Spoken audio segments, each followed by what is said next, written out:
Right, good afternoon, everybody, and welcome to today's meeting of the Planning Committee. I'm Councillor Johnny Crawshaw, and I'm the chair of this committee. On my right is Ange Bealby, who is here from Democratic Services, and to the right of Ange is Sandra Brannigan, who's the senior planning lawyer. On my left is Becky Eads, who's the head of planning, and to the left of Becky is Owen Richards, who is the case officer for the applications on today's hearing. Down each side of the table are the members of the committee. First of all, if I could just start with a bit of housekeeping. If you've got mobile phones with you, please can you make sure that they're turned off or on silent. We're not anticipating a fire alarm, so if the alarms do go off, we will escort anybody in the building, in the public gallery, out through the appropriate exits. Members of the public in the gallery, if you need to use the toilet during this meeting, they're behind you over your left shoulder, and you can use those as you need. Members of the committee can't leave the table unless it's during an adjournment. You may see some members of the committee with laptops and some without. That's because some people prefer to have their papers electronically and some people prefer to have their papers in actual paper form. And if I could just remind all members of the committee and officers, and also anybody who comes to speak in public participation, the acoustics in this room are not fantastic, and we also have people watching online, and it's equally as unfantastic for people online as it is in the room. So these microphones are not great at picking up if you're speaking to the left or to the right. So if you are speaking, if you can just make sure you've got your microphone right in front of you and you're speaking clearly and directly into it. And if anybody does have difficulty hearing or following anything that's going on, I'm more than happy to prompt people to keep on making sure that they're speaking clearly into the microphone during the meeting. In terms of how the meeting will run today, this is a business meeting of the council that's held in public as opposed to a public meeting. That means that the meeting is conducted amongst the members of the committee around this table, and there are very specific points during the meeting where there is public participation allowed by pre-registration. I'll explain how that particular section works when we get to it, but if I could just ask that anybody who's here in the public gallery doesn't try to interact with members of the committee outwith of those times. You're welcome to be here and watching the hearing, but we can't take input outside of those specific points. It is likely that we're going to need some adjournments during today's meeting, and I'll make sure that they're clearly cited for everybody. During an adjournment, it's really important that members of the committee don't discuss the application amongst themselves, but also that anybody present doesn't seek to discuss the application with those members of the committee. So I will remind everybody of that as we come to an adjournment, but just so that we're all clear from the outset. And then as we go through, we always follow the same format for every determination. So we've got two items for determination on today's agenda. And in a moment, we'll begin the first one. Each item will follow this format, which is I'll first invite the officers to describe the application and show us the plans, which are on the screen in front of me, but behind the members in the public gallery. We'll then give the members of the committee opportunity to ask any points of clarification over the plans. That's just understanding the detail of the plan as we can see them on the screen. I'll then invite the officers to provide an update on any information that's been received or any changes since the report was made public last week. We then move into the public participation section of the meeting, which is where people who've registered to speak can come and address the committee. And as I say, I'll explain how that section works when we get to it. Following the public participation, we then have an opportunity for members to ask questions of the officers on anything that they've either heard in public participation or read in the report or heard in the updates. And we then move into debate, which is where the committee can discuss any elements of the scheme that they wish to discuss or bottom out. And then finally, we move to the determination. And the way we do the determination is there is a recommendation from the officers on each application. We first consider that recommendation and whether we wish to proceed with that recommendation. If the committee decides it doesn't wish to, then I'll seek any alternative courses of action. But we always test the recommendation as the first point of action. So I hope that that's clear, but I will try and keep everybody on track as we go through the meeting today. So on to the agenda proper then. The first thing I need to do is record the apologies for absence. So we've got a number of apologies today. First of all, apologies have been received from Councillor Clark, who will be substituted by Councillor Rose. from Councillor Eyre, who will be substituted by Councillor Fenton, from Councillor Watson, who will be substituted by Councillor Orrell, and from Councillor Melly, who will be substituted by Councillor Moroney. The eagle-eyed amongst you will also note that we're 2 committee members short at the moment. So Councillor Chris Stewart was unable to find a substitute and unable to be here for the start of the meeting, but I've said that if he arrives before we start the second application, he's welcome to join the committee and take part in the second application. And similarly, but for a slightly different reason, Councillor Jane Burton was advised that she had an interest that meant she should withdraw from the first item today. And so I said to her that, again, if she was withdrawing from the first item, she could come and join the committee at the determination, or before we begin the determination of the second item. So we are 2 members light for the first determination, but that's the reasons why. So if I move on to agenda item 2, declarations of interest, I've already noted Councillor Jane Burton's interest. Is there anybody else with any declarations that they need to make before we proceed? No, nobody else with anything else. Thank you very much. So on to, it's in a different order that I think than it's reported in the pack. Agenda item 3. No, my mistake. It is right on my bit of paper. Agenda item 3 is the public participation on the general remit of the committee, but we don't have anybody registered under agenda item 3. So I can move it straight on to agenda item 4, which are the minutes of previous meetings. They're on page 7, and it's the minutes from the 12th of March. Is everybody happy that they're an accurate record? Councillor Fisher. Just one minor typo on page 10, reason 1. It says limited opportunities for meaningly landscaping. It should be meaningful, I think. Minor, but it does make it clearer what we're saying. So. Yeah, I'm happy that that's a typo. Yeah. So with that minor amendment, are we all happy that we accept those? Fabulous. So I can then move us on to agenda item 5, which is the plans list, and we begin with 5A at page 13, which is the application for 45 Hempland Lane. And if I can hand over to Becky to talk us through the plans, please. Thank you, Chair.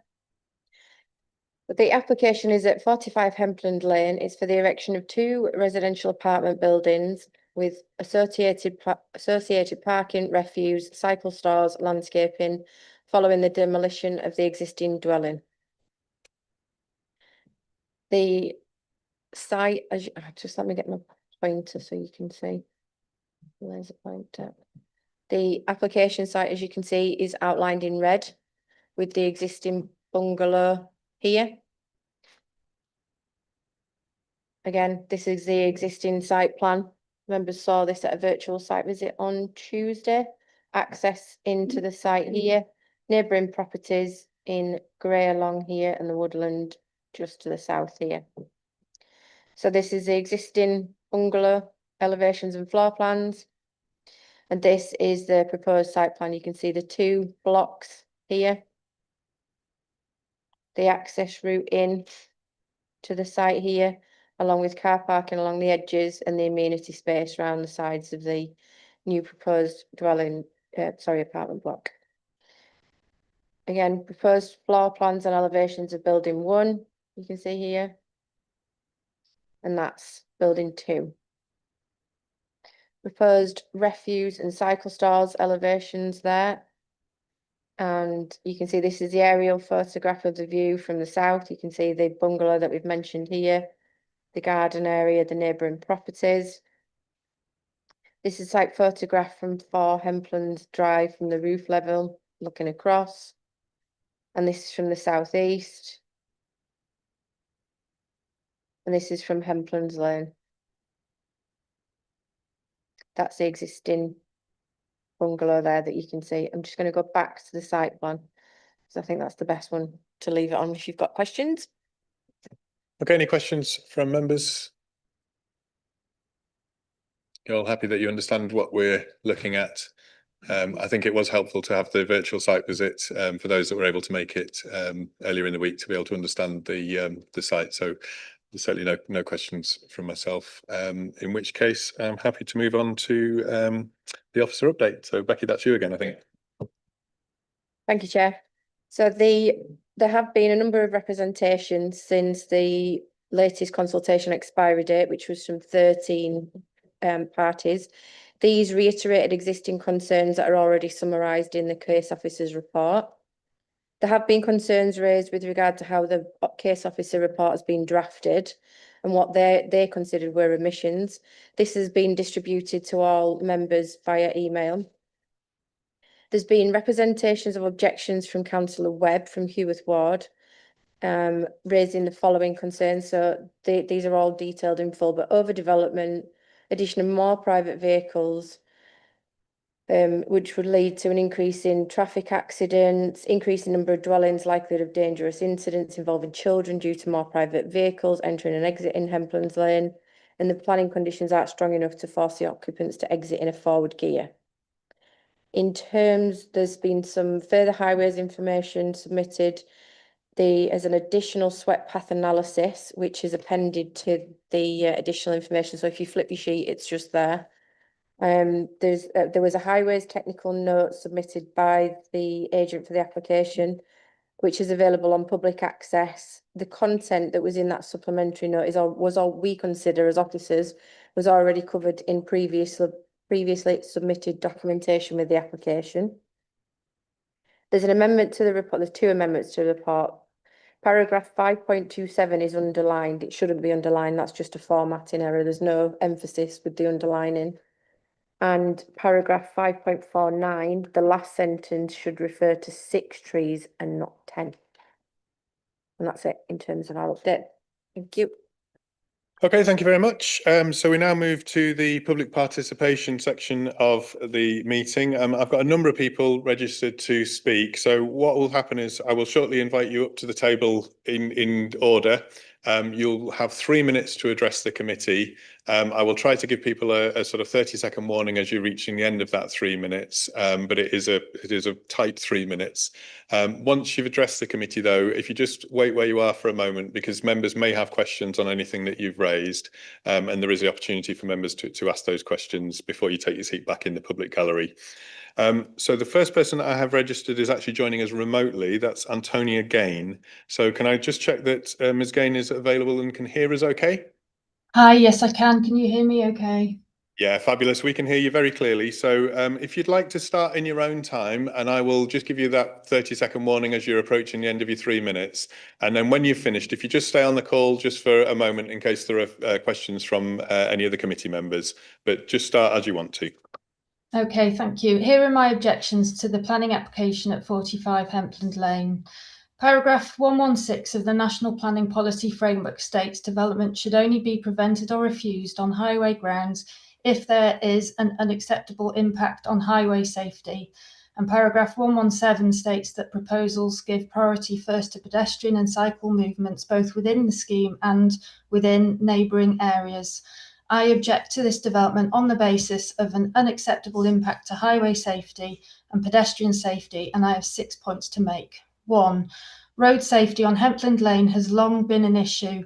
In 2021, a consultation meeting was held with local residents to address road safety on Hempland Lane, and councillors Bob Webb, Claire Douglas and Anna Perrott highlighted a number of issues, including speeding along the road and the narrowness of the footpath along Hempland Lane. Councillor Bob Webb himself, as you've just referred to, a Labour councillor, has submitted an objection to this resubmitted application. Point 2. The formation of 8 apartments will result in an increase in the number of vehicle trips to and from the concealed site on the edge of a blind bend beyond the level of use currently experienced as a single dwelling. Point 3. The proposed development provides limited parking for owners and visitors, and it is likely that parking will overspill onto Hempland Lane. This will include visitor cars, additional cars for the larger flats, and delivery vans who choose not to drive down the driveway. Delivery drivers will already stop on the pavement to deliver to the existing bungalow on the site, blocking access for pedestrians. Imagine what the increase in delivery drivers delivering to the 8 flats will do to pedestrian safety, especially for many of the 425 Hempland Primary School pupils who need to walk across this driveway to make their way to school at Hempland Primary School. Point 4. A school bus from Archbishop Holgate Secondary School picks up and drops off pupils from either side of the road close to the proposed development. There are no road markings for the bus stops. It's a fast road where visibility is reduced due to the bend in the road. There are 4 overflow cars regularly parked next to the driveway from the 5-bed student property at number 43 Hempland Lane next to the driveway, and children are already crossing the road when they get off the school bus under dangerous circumstances. You've got 30 seconds. Point 5, in addition to the children, bus services will be obstructed, making it difficult to pass through and stop at the roadside. And the final point is the proposal will make it hazardous for residents opposite to pull in and out of their drives. With the overspill parking on the road from this development, visibility and access will be reduced markedly. This development therefore demonstrates unacceptable impact on highway safety, and the council must reject this proposal on safety grounds. Thank you very much. That was bang on 3 minutes. So thank you for that. Are there any questions from committee members? Councillor Culwick. Thank you, Chair. Thank you very much. You referred to 425 Hempland Primary School children. Is that the total number at the school, or is that in fact the number who would approach the school from Hempland, Hempland Lane? That's the total number of primary school pupils. Not all of them will walk past that driveway, but a very large majority do every day. Okay, thank you. Okay, thank you. Any further questions? I'm not seeing any further hands, so thank you very much for your time today, Ms. Gain. You will be able to continue watching the broadcast on the webcast on YouTube if you want to see how the remainder of the meeting transpires, but thank you for joining us today. Thank you. Okay, so the next public speaker I have is Mr. Kevin Holland, who is in the room, I think. Yes, thank you. If you just look at the microphone in front of you, there's a little button that looks a little bit like a Wi-Fi symbol, and if you press that, it will go green. That means your microphone is live. Absolutely, yeah. Yes, testing. Yeah, that's live. That's Good. brilliant. My voice is quite loud anyway, so yeah, fabulous. So as previously, you have 3 minutes to address the committee. I'll give you a 30-second heads up, and then if you just stay where you are when you're finished, and there may be questions from members. I've been asked to speak by 21 objectors in Hempland Drive and Lane. I'm happy to take any questions and give more detail on any points. Please ask me. Point 1, CYC Highways, Landscape Architect, Ecology and you as Councillor Webb do not support this application. The committee report contains material errors and omissions, which if not considered could lead you to an unsound decision. Point 2, highways. Their March 26 objections from HDC about safety and impact inequalities are missing from the report. It only has the September comments. The headline, they say, is the geometry of the site access is not suitable for the number of dwellings proposed related to width and curvature. Today, posted on the portal was a note from the applicant's travel consultant who refutes all of HDC's views. However, it's come in so late that HDC do not have time to respond. I'm quite happy to ask questions about it, having read up all about it all day. 3, landscape architect, overruled by the officer. They say overdevelopment of the site too close to the southern boundary with a significant restriction on enjoyment. That's the architect's words, not mine. Material facts about adverse amenity for future residents are not assessed. It says I-Subin doesn't assess them. 7 out of 8 flats fail national space standards. 4 will fail to get adequate daylight. 4 have no privacy or security, and most of them fail to meet best practice as mandated by the local plan. Point 5, biodiversity. There will be significant noise and light impact from 8 flats with wide opening doors on 2 floors, which have been completely ignored. That's both on and off site with a woodland to the south. The assessment fails statutory requirements about considering impact on priority species off site. Biodiversity loss is more than 50%. Point 6, misleading information in the report about mass and scale. It does not mention that the ridges on Hempland Lane are 1.5 metres lower than the ridge height of Building 1. The footprint of the development is 20% larger than quoted in the report. The houses on Hempland Drive are 15% closer. 7, out of character with the area. It is not similar to prevailing architecture. There's nothing else with multiple wide openings on 2 floors, such an overdeveloped site and more. Point 8, overbearing and overdominant.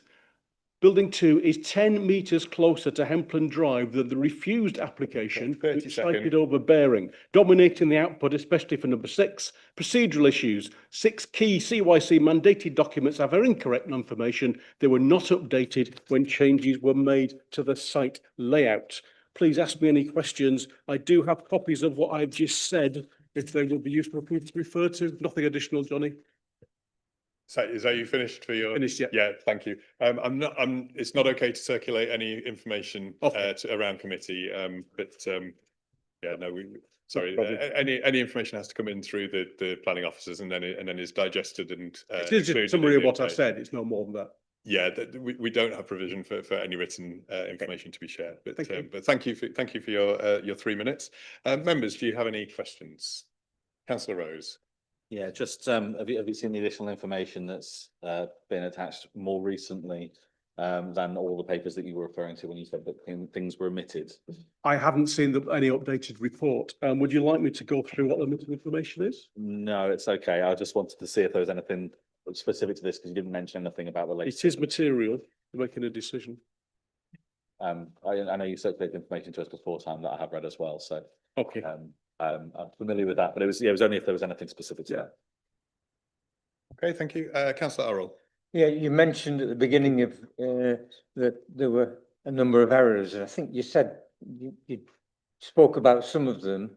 Is there any more? I've given the highlights. I think the key part is highways, where highways have said, as well as it being unsuitable, highways are saying the width at the entrance has to be 5.5 metres for the first 20 metres because it comes off a local distributor. The applicant's transport specialist says it's not, it's a major access road. Actually, Highways Design Guide said the requirement off a major access road is also 5.5 metres width for the first 20 metres. It is only 4.6 at the entrance. The applicant's latest swept path analysis, if you look at them carefully, they do not go past the entrance. They just go to it, indicating that a car probably can't pass. The previous set of swept path, one of the cars went through the fence to the northern boundary, which Highways have asked to be reassessed. That is not included in this pack. The curve of the road for safe access should be 20-metre radius. It's considerably less.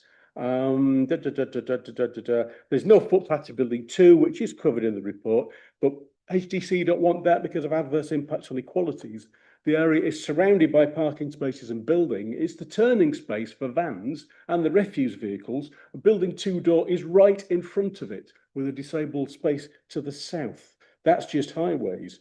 If you look at the figures about how close it is, the corner of building 2 is 0.8 metres away from the wood.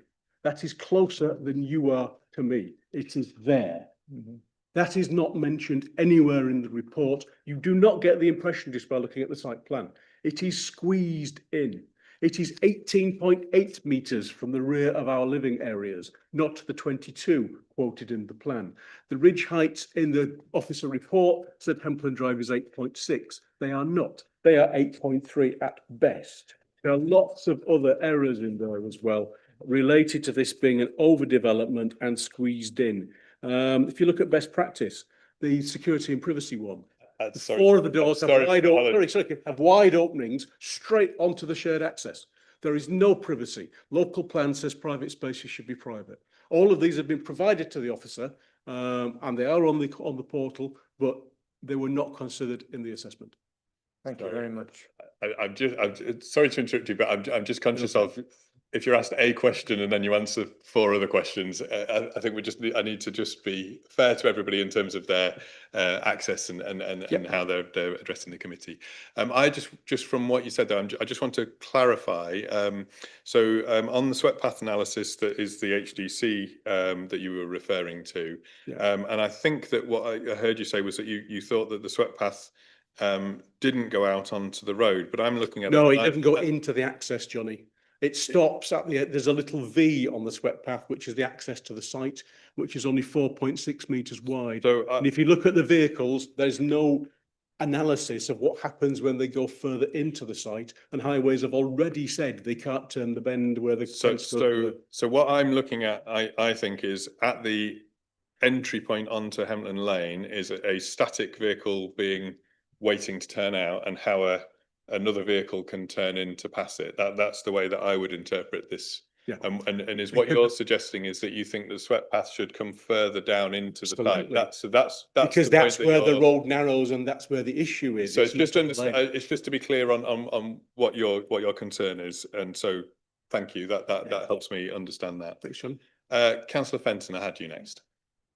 Thank you. You mentioned biodiversity in terms of the woodland to the south of the site. Yes. Do you have any concerns in relation to the impact on that woodland? of the Plenty. development? It's a community woodland which we planted in the year 2000 with Millennium Grants. It's loved by dog walkers, pedestrians. There are 2 memorial benches in there, placed by people who've lost loved ones because of its peace and tranquility. There will be 8 wide bifold doors opening on it within 4 meters maximum, closest at 2 meters. And we know what flats are like in the summer. They get hot, so people open all the doors.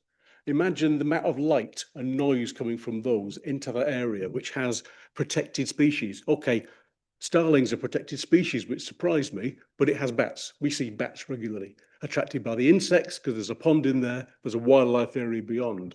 The light spill from these buildings will completely stop that and prevent it. It will ruin the peace and tranquility and the biodiversity. The statutory guidance says if you've got protected species outside the area, they have to be included in the calculations. They're not at all. Okay, any further questions from members? I'm not seeing further hands, so thank you very much for your time, Mr. Holland. If you want to take your seat back in the public gallery. And the next public speaker I have is John Benarius. So Mr. Benarius, if you want to come to the table, and you possibly weren't here when I was explaining how it all works, so I will just explain again, just so that you know. You have 3 minutes to address the committee. I will give you a heads up when you've got about 30 seconds left. When you've finished addressing the committee, if you just stay where you are for a minute in case there are any questions from members, and if you'd just like to start in your own time. Okay. So I object for the reasons that I documented on my previous 2 objections, and the latest one that was reviewed was 2501211 FUL. In particular, the overdevelopment of an environmental biodiverse friendly area, the substantial potential of noise pollution issues with proposed increased property that is both overbearing and out of character, and would suggest a high populous number of residents with proposed development. Also likely constant vehicle movement around the proposed property. There'll be potential light issues, in particular around the properties of 61 Hempland Lane, 63 Hempland Lane and Hempland Drive. There's potential for higher element of traffic issues among the main thoroughfare, Hempland Lane. It's already been highlighted as a dangerous and traffic crowded street, and there's likely, with this proposition, there'll be increased parking on the street, I would think, which would only exacerbate an already congested street. For example, today there's 5 cars between Stockton Lane and 61 Hempland Lane parked not very safely. Indeed, it's highly likely with 8 proposed parking spaces at the proposed development, I would imagine there'd be a spillover onto Hempland Lane, which would see increased street parking, causing likely visibility to an accident hotspot already on the congested Hempland Lane. I think it's an unfair and unfathomable proposal, and I wouldn't wish City of York Council to grant the proposal.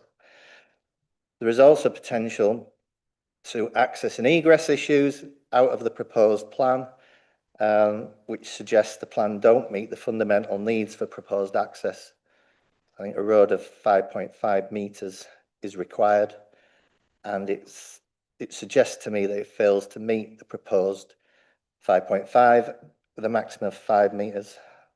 The likelihood of constant unsafe traffic congestion in and around Hempland Lane remains a remains a highly increased likelihood. You have 30 seconds. And these are the reasons that I would like to put my points across and object in relation to the overdevelopment, which I did in the previous suggestion, and I'd just like to substantiate those thoughts. Thank you very much. Members, are there any questions for Mr. Benarius? No, not seeing any further hands. So thank you very much for your time and coming to speak to us today. If you want to take your seat back in the public gallery. Thank you. Okay, thank you. The next person I have registered to speak is Councillor Eyre, who is speaking as ward councillor for the properties impacted, but not the ward councillor for the site. It's a funny one where the site is right on the boundary between the two, but you're here in your capacity as ward councillor speaking in objection. I'm going to be super strict with you on your 3 minutes, but I'm never going to last 6 to 3 minutes, but I'll give it a go. Thank you, Chair. I find myself in the highly unusual position of being in agreement with Councillor Webb on this occasion. There are so many issues with the application, and 3 minutes does not give time to do it justice. The residents who are here today have done an excellent job in highlighting so many reasons as why it should be rejected. I find myself quite surprised the application has made it this far and a little disappointed. We do need housing. This was a good windfall opportunity, and the time spent developing this could have been done to do something of maximum benefit rather than maximum profit. It's telling the applicant is so concerned about the flawed access that they apparently last minute submitted further technical information in an attempt to justify the over-intensification. That document can easily be rejected as it nonsensically claims that Hempland Lane is a major access road, not a local distributor road. Hempland Lane is a key route from Stockton Lane to local services, including the dentist, the only local pharmacy, 2 churches, supermarket, various food establishments, key route to East Parade and the bus route. In the opposite direction, it is, as I know from personal experience, a key walking route to the local primary school. It's the route I used to walk to the primary school a few moons ago. It's an area of such concern that significant highways work was undertaken to alter the junction of Hempland Lane and Hempland Avenue a few metres from the site entrance due to concerns about traffic flow, visibility and safe crossing. One further thing I would add, as it's missing in the report, is that the 2 properties either side of the entrance are HMOs. At 11 AM this morning, 4 cars were parked, 5 now apparently, with 7 unrelated individuals occupying those 2 houses. Put simply, the site is not acceptable from a highways perspective. That was made clear in 3 submissions. The report does not include the clear and unequivocal comment the geometry of the access is not suitable for the number of dwellings proposed. Those are grounds enough for the application should be refused, notwithstanding its massive overdevelopment of the site, huge detrimental impact on amenity of existing residents, poor amenity for the residents, significant and negative impact on the nearby wildlife. I know I tried to get you to the site visit to be able to see what it's like from the allotment. The landscape architect is quite clear. Buildings 2 and 3 are too close to the southern boundary. The latest proposals still present an overdevelopment of the site. And finally, much was made of the visual impact in line with Hempland Drive, but in many ways that is actually a private view. These images that I took are the images from Hempland Lane.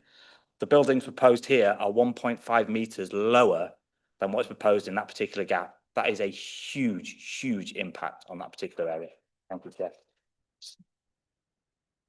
Okay, thank you, Councillor Eyre. You're well within your 3 minutes. And I'm just going to acknowledge that there's a bit of shouting outside of the room, which I think I certainly was finding a little bit distracting there. And I'm just wondering whether we want to take a moment just to let that be resolved, or are we?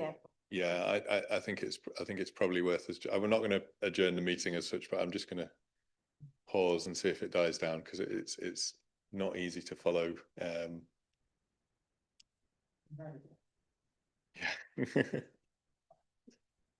Would Councillor Fisher, would you mind just checking if security are just having a look and are aware?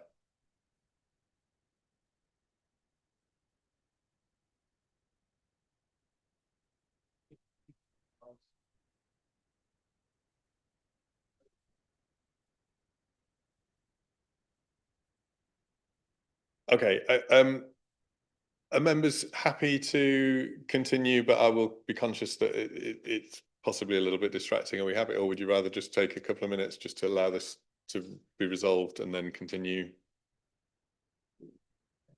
Yeah, okay.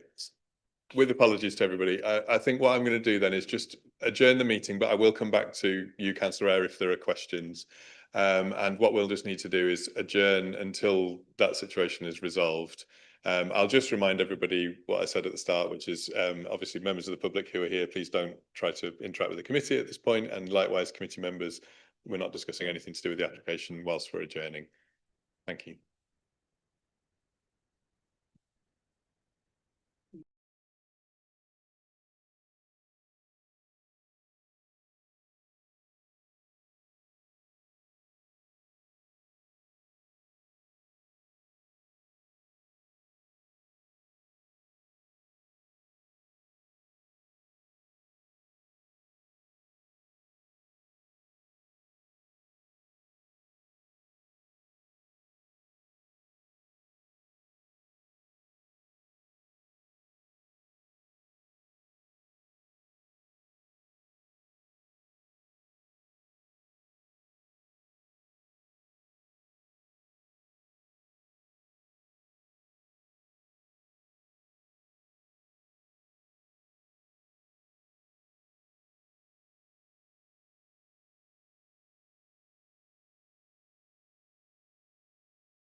Right, welcome back, everybody. Apologies for the short delay there. We are partway through the public participation section. Councillor Eyre, you've just addressed us, and we are now at the point for members if they have any questions for Councillor Eyre. Councillor Whitcroft. Thank you, Chair. Thank you, Councillor. You're, of course, a member of this committee, experienced in planning matters, and we have to take things in the planning balance. The addition of new homes into a city that desperately needs it is really important. And that, of course, weighs against some of the arguments that you were putting forward there. I just want to understand from your perspective, the advantage of having additional homes in this ward, in this site, I appreciate it's not your ward, along with the disadvantages there. How, in your view, can we weigh that up from a planning perspective and come down on the side that you are in favour of opposing this development? I think in the interest of continuity, I didn't have a cup of tea when the thing cut across and it came back. So if anyone's confused, we did have a short break. Yeah, I think I tried to cover that in terms of the speech I gave. It absolutely is a fantastic site for delivering homes on. It is massively underused. The question is that right? And is that planning balance of 8 the right number in terms of this one? When you weigh that against the transport issues, I mean, I cannot stress enough, and I think Councillor Webb mentioned it, I mentioned it, some of the speakers mentioned it. It is a horrible place to get to school. There was a lot less traffic in the period when I used to go to primary school, and there isn't actually any safe crossing point on that particular area. I can remember the bits you tend to have to cross diagonally, the way the grass verges line up, etc. I know that's quite an insignificant thing, but you do actually have to take quite a significant diagonal route to get from one side of the road to the other side, which is where you need to go to in terms of the school. So any impact in terms of traffic around that, the bend is blind, it is dangerous, traffic is particularly fast around that area. That junction that I mentioned in my speech, that it was extended out because of fears of cars leaving Hempland Avenue. We had too much visibility in terms of that level, so we're leaving at too much speed and impacting on the speed and traffic on Hempland Lane. So that, in many ways, was done to deal with that issue around conflict between Hempland Avenue and Hempland Lane, which is a relatively low level of usage from Hempland Avenue in terms of that one, to be honest. So the problems with this one, as I say, you've got 2 HMOs on that side, which puts significant traffic on that side. The bus stop is right next to that. If the bus is parked at the bus stop, which we do get a bus sometimes, not as frequent as I would like, but when the bus is there, you have absolutely no visibility coming down around that bend. You have to overtake the bus on the wrong side of the road around a blind bend onto Hempland Lane. So it is a significant pinch point and significantly dangerous, and it is very young children that use that route. There is a secondary access to the back of Hempland Lane, the Hempland School, through the round back of Hempland Lane. That actually, I'm about to start work with Councillor Webb on that one, because there were significant safety concerns about the speeding of traffic coming through that particular area and the narrowness of that road. So it's not a particularly suitable access for children, especially when it's in night time and winter time around that period. So that makes the Hempland Lane route significantly the safer.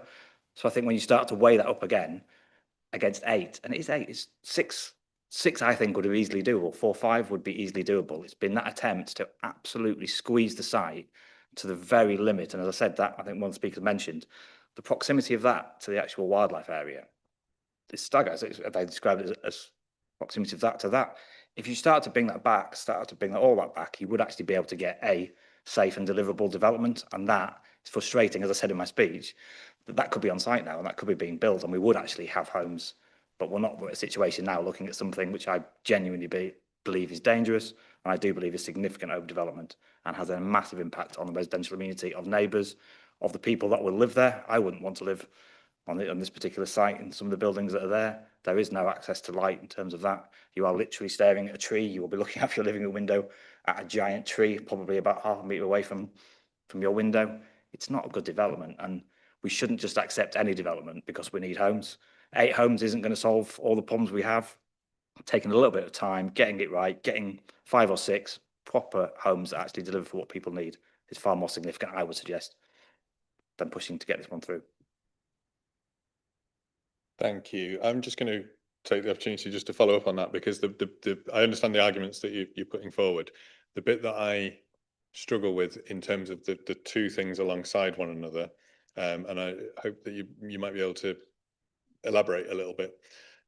If that access is as dangerous as you present it as being, and I'm not questioning that at this moment in time, what I don't understand is how 6 dwellings there would be significantly better than 8 dwellings there. So from what you're saying, you've described an access that you consider to be unsafe. From the way that you were speaking, I was taking from that actually there shouldn't be any access there at all. And so I just want to understand how you think reducing by 2 dwellings would address that safety issue, if you consider that safety issue to be so significant. That was entirely hypothetical, Councillor Crawshaw. I'll say that. I'm not an expert on highways matters. Highways did not object to development on the site. A specific objection is to the quantum of development on the site. I would have expected, had there been no facility to get any access to the site, that they would have objected in principle to any development. They're not. They're quite clear that the size of the development is the issue, not necessarily development per se. So yes, it may not be 6, it may be less than 6. That's not my area of expertise. My drawing at school was absolutely appalling. I could barely manage a house, let alone complicated plans for a site of this nature. There was an application some time ago in my ward in Whitby Drive with a similar sort of development with the demolition of an existing bungalow and replacement was, I think, was 4 3-storey townhouses. I was quite surprised at that level of development was capable. As I look at it now, I was entirely wrong. I must hold my hand up and say when I was wrong. That was managed to, it was single gate access at that point. There are very similar ones I've seen around in my ward. Cademan Close is another one, which was a cul-de-sac with a dead end. They've managed to get 4 houses off that one with a very, very tight turnaround. So it is possible and it is doable in certain circumstances. But obviously highways have raised concern about that quantum of development.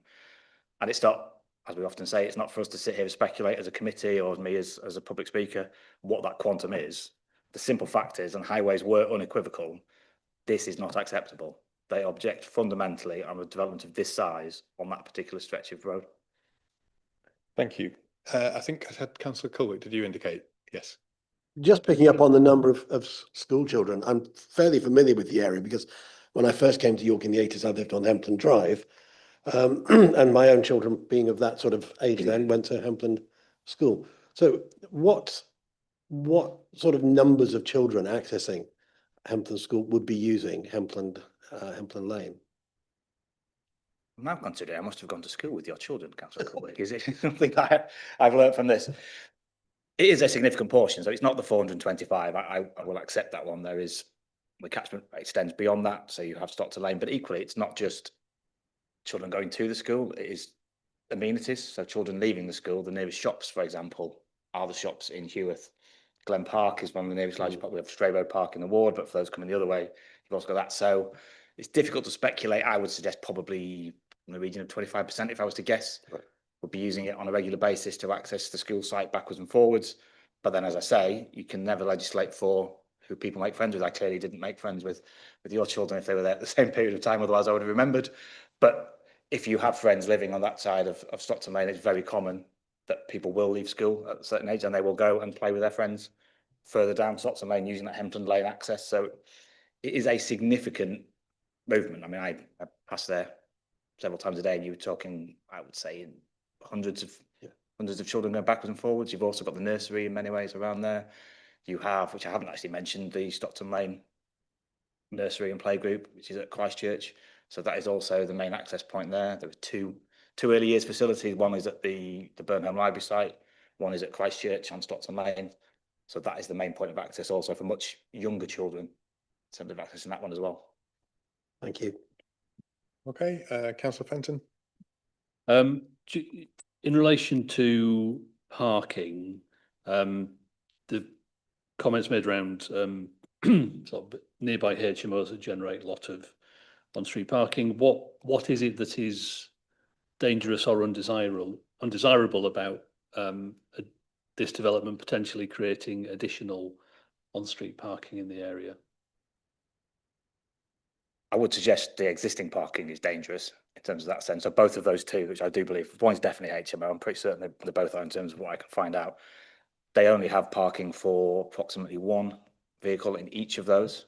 So they are by nature having to use that on-street parking as it is. So there is no scope for any overfill from this site anywhere else on Hempland Lane. And the proximity to the bend is probably 50 to 60 yards from that particular point.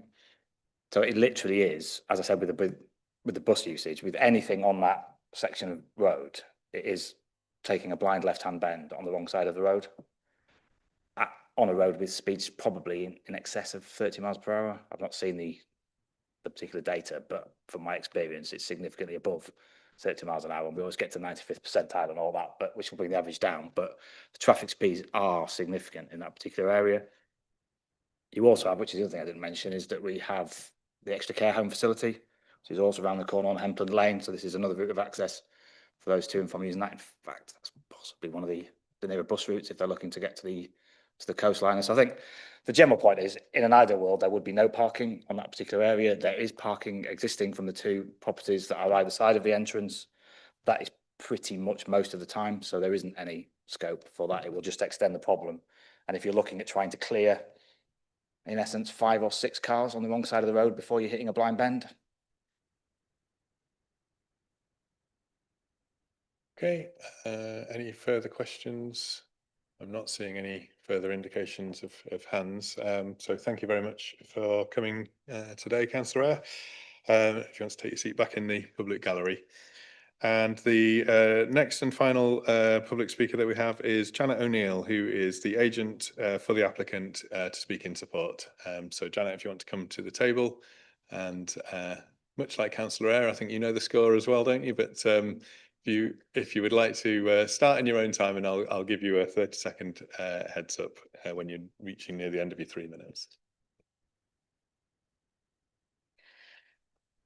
Chair, I don't know if I'm here as a resident or a consultant. I live very close to this and I just do not recognise what they're talking about on this road. I drive up it loads of times. If you ask me what's a congested road, it's Dodsworth Avenue. That is a real problem. I don't see this being any different from lots of suburban roads, but anyway. This development is modest. It's 2 and 3 bedroom flats and it's ideal for first-time buyers. People on modest incomes, what do? They go and live in Pontefract and drive in every day. Chap who's just repaired my alarm lives in Church Fenton. We need this sort of accommodation so that people can get on the housing ladder if they're on a modest wage. Government policy is the efficient use of land. This is a modest scheme on an appropriate site, and it's a windfall site. It's win-win as far as this is concerned. York is a densely developed city surrounded by greenbelt, and finding sites for housing is always problematic. Okay, there's big sites allocated, but some of these sites in the Greenbelt, Langwith and Cliftongate, will be a long time before anybody lives in them. In the meantime, you've got to make the best of what you can get. When the planning appeal was determined on New Lane, on the Barrett site, the planning inspector said York's housing delivery has been astonishingly poor. I know there's reasons why that happened, and I'm not knocking officers or members by saying that, but those are the facts of the case in this city. And as far as the highway matters are concerned, I just think that they're making a mountain out of a molehill. We've got the sweat paths. You can get a larger vehicle in when someone else is trying to get out. And anybody driving along there has to drive carefully, as you do anywhere else, any other street in the city, where there's parked cars, where you have to wait and then take your turn. You've got 30 seconds. Yeah, that's it. Thank you. I wasn't meaning to stop you. You had 30 seconds left to go. That's not what I wrote down, by the way. I just said all that. Thank you. So members, are there any questions? Councillor Fenton. So we've heard comments around the proximity of the buildings to the existing woodland area to the south. Do you have similar concerns around the amenity for the residents of these dwellings, of being in such close proximity to what is a fairly substantial woodland area from a light and a livability perspective? Last time I was at this committee, we were here for a mugger for St. Peter's School, and there were lots of objectors to that. But if you don't want to live next to a school, don't buy a house next to a school. Nobody's going to make people live here. If they like trees, it's a great place to live. If you don't like trees, don't live there. Sorry, I'm a bit black and white, I know. Okay, thank you. Any further questions? Councillor Rose? Yeah, I mean, I'm relatively familiar with the site, even though I'm an Aiken councillor. I've spent a bunch of time there on Sundays for many years, and we had a huge by-election and the general election where I spent a lot of time there as well. So I'm familiar with the site in terms of I recognise what you're saying about it being relatively normal for an urban street and volume of traffic, but you didn't address, for example, the blind bend, which is very blind and it is quite a fast-paced street. And I just want to ask the question of you around that, as it is an exit where you could imagine a parked car trying to leave, a car waiting to turn, and it's not an easy turn. It goes to a matter of inches on a couple of the sweeps, and you might have a car that's trying to whip through, and the blind bend with a car coming upon a stationary vehicle with additional parking on that main road, right? Those are reasonable concerns for people to have, even though there is normal level of Is that different from 100 other circumstances? If you're driving, you drive with care. Learner drivers come down there, and I'm sure that the instructors say, now just be careful here, you've got problems with visibility. You can't do anything about the fact that traffic's getting heavier and circumstances on the highway network is you can't do anything about it, you can't change it. So people have to drive carefully. Yeah. Okay, I've just got a question which I don't know whether you will be able to answer or give any detail on. So I think it was raised by one of the public speakers, and it is referenced in the report as well, around the biodiversity net gain, and there is that obligation to have a 10% uplift, and actually the impact on the site is a reduction in biodiversity. And I think there's conditions around there being a commitment to something off-site. But I think it's difficult to know what that is, and for the committee to be confident that that will be delivered were this to be agreed. So I just wondered if you had any information about what's proposed in terms of the net gain. I haven't.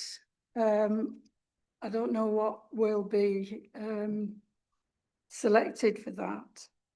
But unless that condition is satisfied, the applicants will not be able to implement this permission. So they've got to put forward something that is satisfactory. And it's in a suburban area. It's been proposed for housing. And it's rather like when there's 106 payments for open space and saying, well, where shall this be spent? Is it this park or is it that rugby club? It's a discussion to be had. But whatever's suggested is fixed for 30 years. So it's got to be a satisfactory solution. And it's in the hands of officers to negotiate. Okay, thank you. Further question? Was that Councillor Rose? Oh, sorry. I'll go to Councillor Fisher as the Vice Chair for a supplementary, and then if you had a different one, you can come in. Thank you, Chair. Following on from that, it says on page 37, it's to clarify the application and submission that units required to achieve a 10% uplift will be delivered off-site, either through utilising off-site land under the control of the applicant to deliver the off-site biodiversity unit requirement, or purchase of units versus via third-party habitat bank. Obviously, it would be great if the actual applicant provided biodiversity in the immediate area. Does the applicant have land in the immediate area that could be used for this, that would actually keep it local? Because destroying one area to provide biodiversity gain in somewhere, because the applicant is from Pocklington, so there may be land over there.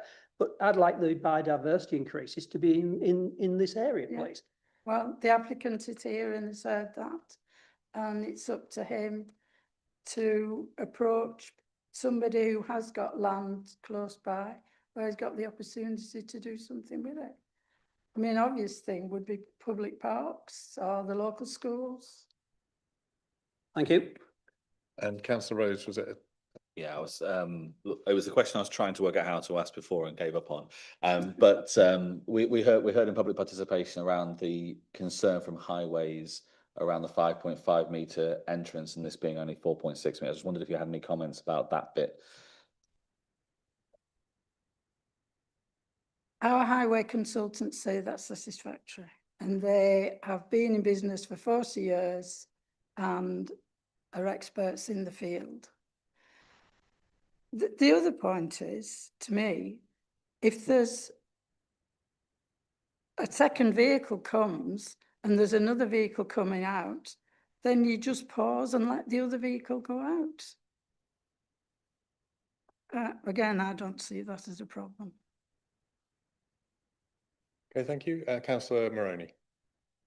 Thank you, Chair.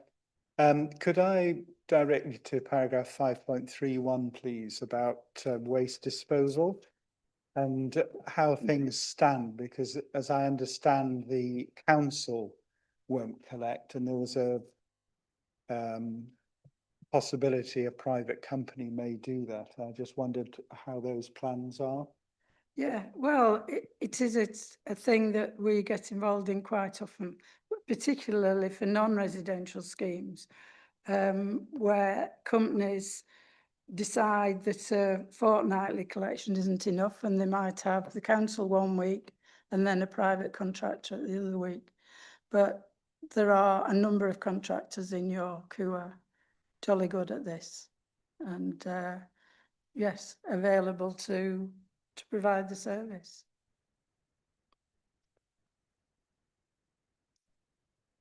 Okay, I'm not seeing further indications of further questions, so thank you very much for your time. If you'd like to take your seat back in the public gallery.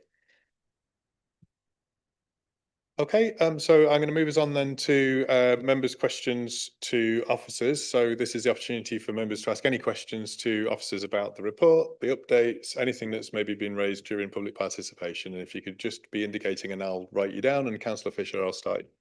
Thank you. I'm reading this. I'm not sure that all the comments and responses from various groups relate to the current application. For example, the landscape architect talked about buildings 2 and 3. I thought there were only 2 buildings on site. Is this the previous application where there were, I think, a garage and 2 buildings, or do they still hold?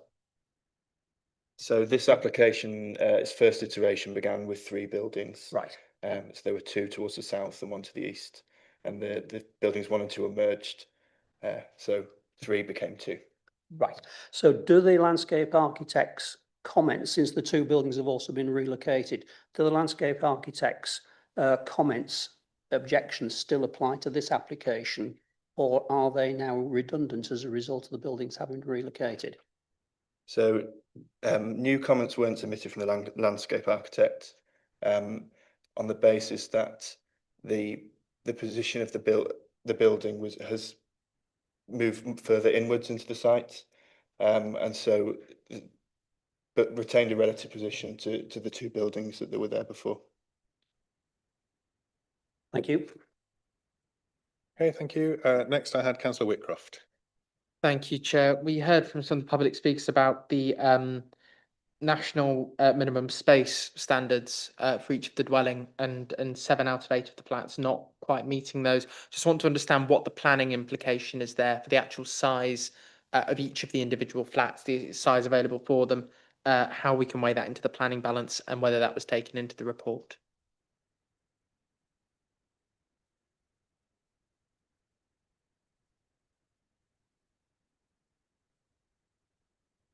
Sorry, I couldn't get one. So we've measured the rooms based on the scale plans, and we consider that they comply. So we've measured the rooms on the scale plans that we have, and we think they're sufficient. And is that measured against the national minimum standard, or is that sort of within the balance of our own? Yeah, we checked that they exceeded the minimum standards. Okay, thank you. Thank you. Councillor Baxter. Thank you, Chair. I just want to ask officers' advice about so all the concerns we've heard about road safety, it's completely valid. We're all ward councillors, have road safety issues in our wards, but how much are we allowed to take that into consideration when thinking about the extra cars that will be brought with this development? Because, as I say, there are valid concerns, but we can't, my understanding is we can't use this planning application to kind of make a judgment on road safety itself, and can't let that stop us from approving this if we think it fits every other kind of planning obligation. Thank you. So there's three parts to answering that. Sorry. The first one is you can't fix existing problems. It's only to mitigate the impact of this development. So that's how officers have looked at it and assessed it based on the numbers, based on the information. Yes, there is an objection from the highways officer. We disagree with them. We've looked at everything that we has. And thirdly, and potentially most importantly, the previous application on this site wasn't refused for highway reasons, and it had one more unit than this one. So in terms of a consistency and approach and how we've assessed the proposals, when you are looking at it, previously it was refused on overdevelopment, impact on landscaping, something else that I've forgotten. Sorry again. Neighbouring amenity. That's what we considered the previous one failed on. We didn't think that there was such an issue in terms of highways that we could defend it at appeal, hence why we didn't do it. So you've got to take that into account as well in the round of everything that you're considering as the planning balance. But we've looked at it as officers, we've looked at the information submitted, we've looked at what the highways officer have said, the number of units, and we've made a balanced judgment based on that. And that's obviously what we've then given to you. Supplementary. Thank you, Chair. So just on that, we couldn't put in a kind of condition that the bus stop was moved further away, sort of thing, to mitigate the issues that are already there or would be made worse by the extra people in the house using the bus, sort of thing. We haven't technically looked to see whether or not that's even possible, so it's not something I can promise you could happen. It's not something that I think would necessarily be needed, but I don't know because we haven't looked into it. Highways haven't asked for it as much as they have raised concerns. One of their concerns wasn't that the bus stop needed moving, hence why we haven't gone down that route. Okay, well, I've got Councillor Fisher with a supplementary, and then I'll come to you, Councillor Rose. Thank you. Bearing in mind this is a fresh application, for not the same as the previous one, highways are still commenting objection, in particular said that the unadopted minor access road serves too many dwellings. So in your view, does the fact that they didn't comment on the previous application mean that that is now invalid? No, it's not an invalid. That's their opinion, and they've looked at it and given their comments. We've looked at it, based it on planning policy and what we have, whereas what they've given us is potentially it's based on a highway design guide that's actually not still in place, which then gives us, so then we as planning officers have to put that in the balance, plus looking at what's proposed and whether or not we feel that that's acceptable. That's how we've come to the decision. Absolutely, we've taken it into account what they've said, but we've made that balance. And to follow on from that, are the swept path analyses now provided acceptable? Because it says at the last paragraph, the swept path analyses provided not accepted. They should be resubmitted. Are the resubmitted? So these are the resubmitted ones. Yep. The ones today. Highways, I've only had a verbal conversation with them, but they still aren't particularly happy with them. So what you need to go with is that highways don't support this. Thank you. I will come to you, Councillor Rose, but I think this is just an important point to be clear on. You mentioned that the guidance that highways have based their objection on is not currently in date, however. So can you, I appreciate it's slightly sensitive in terms of where highways sit, where the planning balance is, where the planning authority sits, but I think as a committee, given the weight that's been afforded by objectors on the highways thing, I think we do need to just have a clear understanding of how there's a difference between the two positions that have. So highways have based it on the highway design guide, which has actually been withdrawn. So but clearly they've looked at that. It was previously in place.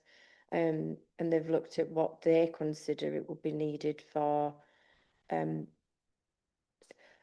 major access road, whereas we've looked at it and said, well, we don't think it's a major access road, we think it's a minor access road. But all that said, it's that design guide isn't currently in place, so we have to look at the NPPF and local planning policy and make a judgment in terms of the impacts of the proposal, and if there is a significant impact on highways, that whether or not we think it's to a degree, and that's where we've made the balance that we think, given the number of units, given the space that there is within the site, that we think it's acceptable.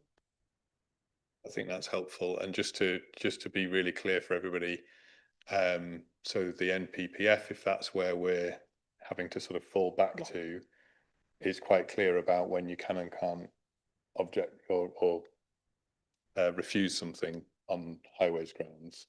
So I just wonder if you can just make sure that everybody again is clear and understands what the committee can and can't do within the framework that we are operating on, given the withdrawn guidance.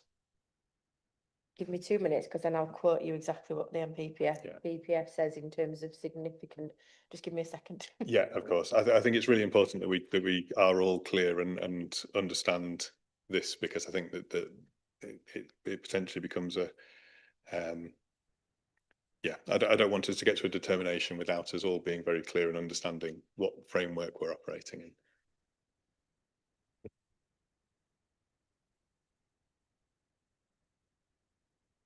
Chair, I think it is set out in paragraph 5.25 of the report, but it might not be the exact wording which Becky's just checking, but I think it is right there in the first sentence of paragraph 5.25. Paragraph 116 says development should only be prevented or refused on highway grounds if there would be an unacceptable impact on highway safety or the residual cumulative impact on the road network following mitigation would be severe, taking into account all reasonable future scenarios.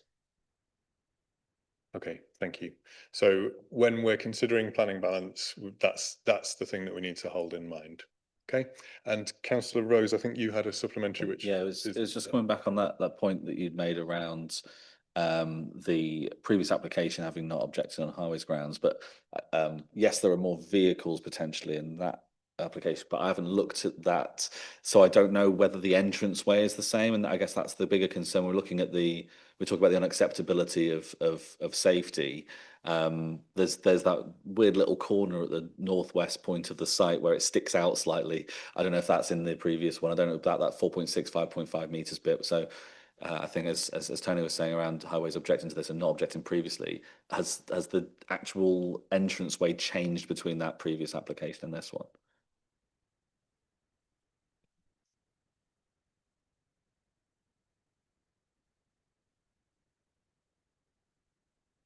I thought you might ask this, so I got a plan ready of the previous one, of the previous refusal. So if you just give us a minute and we'll show you.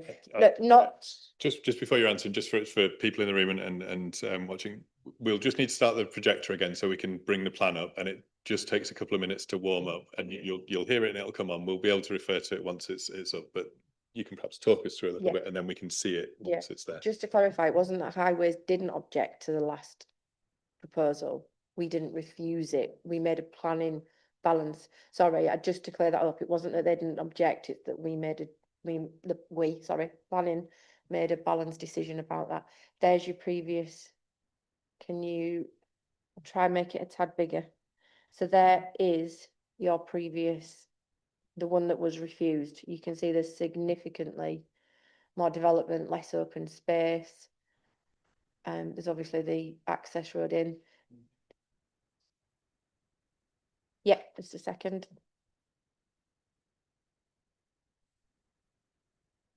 No, I know it's not great, is it? But yeah, there's your. Oh, sorry, every time I go in, it moves it across. So there you go. There is your. So it was straight into turning and deliveries, and it was much closer to the oh, for goodness sake, sorry. Every time I move it. There you go. So that's your one that's there now. And then this is what you're looking at, which is, I'll do the same to that for you. You see that one? Yeah, I can see that. The just looking at the exit, the white versus green, this is much more of a straight path to the road. Yeah. The other one, opens up more onto the road. I don't know if that's just a drawing thing in terms of what we qualify as exit versus pavement or whatever, but the new version looks like it is a steeper turning circle both in and out of the entranceway. Is my reading of that correct? It's different in terms of the area outside the red line is the same on both. If you look, that is the same because that doesn't change. The area It looks different on the south corner as you're exiting just outside the red line. That looks like Here. a much softer curve on exit. Is that just how it's drawn, not the actual plan? They've increased the size in the pavement on this one. There's a 2 metre pavement now here. Yeah. As part of the concerns on the previous one, there was if you look at this one, Yeah, it went straight into some, I can't even read what that is. I think it's a bin store. There was no path straight as you come in. So there's been there's a path brought into the site now, whereas the previous one didn't have that. Hang on. Oh. No, that's what it Yeah, looked like. so to me. I that's just wanted to why check if you've that got a was- difference, because you've got a pedestrian. And it obviously brings it further into the site, and there's no where car parking now, and it brings that footpath in and to the site. So it is different. Yeah, no, that's useful. I mean, whether it changes it to being an unacceptable level of safety or not is different. But for me, that increase of the pavement reduces the exit point for cars and does impact on that. So. Yeah. Okay. Thank you, Richard. Okay. Fabulous. I think whilst we're on highways, I might as well just check the final point around that, which was just around the width access. So I think that there was references made in public participation to 5.5 meters being required and it being narrower than that. And I think that there is a slight narrowing once you're on the site as you come round via the substation. So again, if we could just be clear, if the 5.5 is also contained within the withdrawn guidance, or whether it's anything that you can give us on that would be helpful, and anything around any conversations that might have happened about vehicle movements further into the site and whether or not that's something that is material for us to consider. So we've measured, measured, made it sound like I'd done it. The access in, and that now is 4.68 meters at its closest point. And that doesn't include the path. So that's what the closest moment, the very, very closest in. It sweeps round to 5 meters as you come in, and then it doesn't go, and then it goes to 4.82 again at a pinch point, and then 4.59. So it does achieve a minimum of 4.5. In terms of your questions, again, that was in relation to the guidance that's been withdrawn, but clearly it's something that highways use and consider and can offer advice around. But we've obviously looked at these plans and what we've measured, and again looked at it. Okay, also supplementary on highways or something different? Because I think I'm going to get the highways questions out of the way whilst we're here, and I've got Councillor Whitcroft and Councillor Orrell with different questions. If it's a different question, I'll add it to my list. Highways. If it's highways, let's get highways questions bottomed out now. I think that makes sense. Sort of. This is semantics, so forgive me, but your determinations often refer to less than significant. The NPPF in paragraph 5.25 is quoted using the word unacceptable. Can you define the difference between those thresholds? The one that you quoted. 116.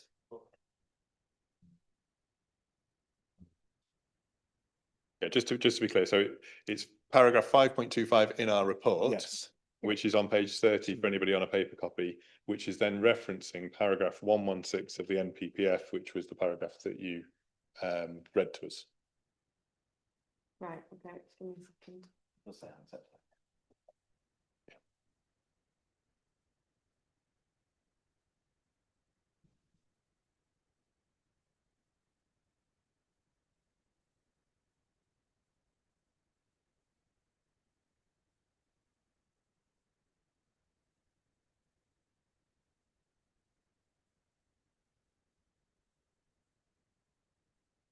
I think the question that you're asking, Councillor Moroney, is just understanding the thresholds in terms of.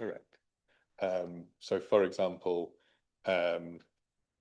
if we're discussing harm to a heritage asset, we might talk about substantial, less than substantial, and what have you. And I think it was just seeking a clarification as to what thresholds.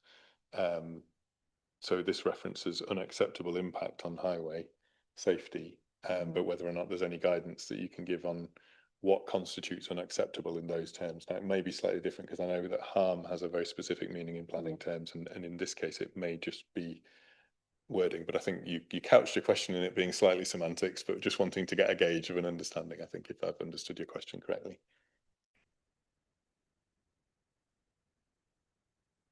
This is the kind of one where we'd have to look at it on a case by case basis, really. I can't advise what unacceptable impact would be on one development compared to another. I don't know how to describe that to you in terms of an unacceptable. If it's to such a detriment to highway safety that we think it's going to significantly cause like loss to life type situation, is obviously, that's a horrible thing to say, but that's something that is a completely unacceptable impact, and it was severe, isn't it? It's a high threshold is what we're trying to get at, but I'm doing it very clumsily because it's not necessarily the easiest thing to quantify an unacceptable level, because what might be a high bar here might be a low bar somewhere else. Yeah, it is. It's very wide, I think, is where we're at in terms of impacts. Yeah. Sandra, did you want to comment as well, or? Well, nothing really to add. Obviously, what Becky says is correct. It's a case by case basis, but it's a judgment. It's a judgment, isn't it, for the decision maker? And obviously, as always, if committee is refusing an application, there must be robust and sustainable, defensible reasons for doing so in this context. Thank you. Okay, so I think unless anybody has anything else highways, I'm going to move us on then to Councillor Whitcroft, which I think is not a highways question. Thank you, Chair. No, it's just in relation to the school, which was obviously raised quite consistently by public speakers. So I understand not every child that goes to that school walks down that this particular route, but many of them will. Is there any specific planning consideration that needs to be made for access to the school, and if developments to take place along that access route, does that change the planning balance in any way from a sort of highway safety? Sorry, I've said highways now, apologies, but from a safety point of view, and is there anything within the planning balance that we need to take into account, given that this is a clear travel route for children going to school? I don't think there's a specific policy. It goes back to what we've just. Oh, okay. But it goes back to what we've just said, of whether or not we think it can't be mitigated, whether or not it's unacceptable impact. And I've just been referred to, hang on, 117.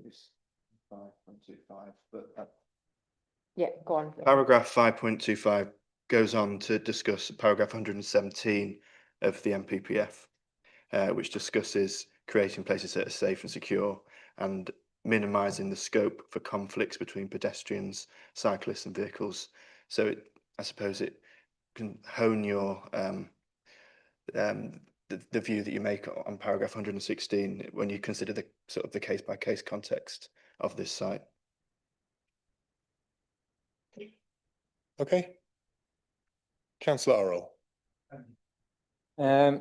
Condition 6 sets out the requirements for carbon emission in the application. At the end of the condition, it says that if the applicant can't says that it's not feasible to do that, he can submit reasons for that. How does that process work?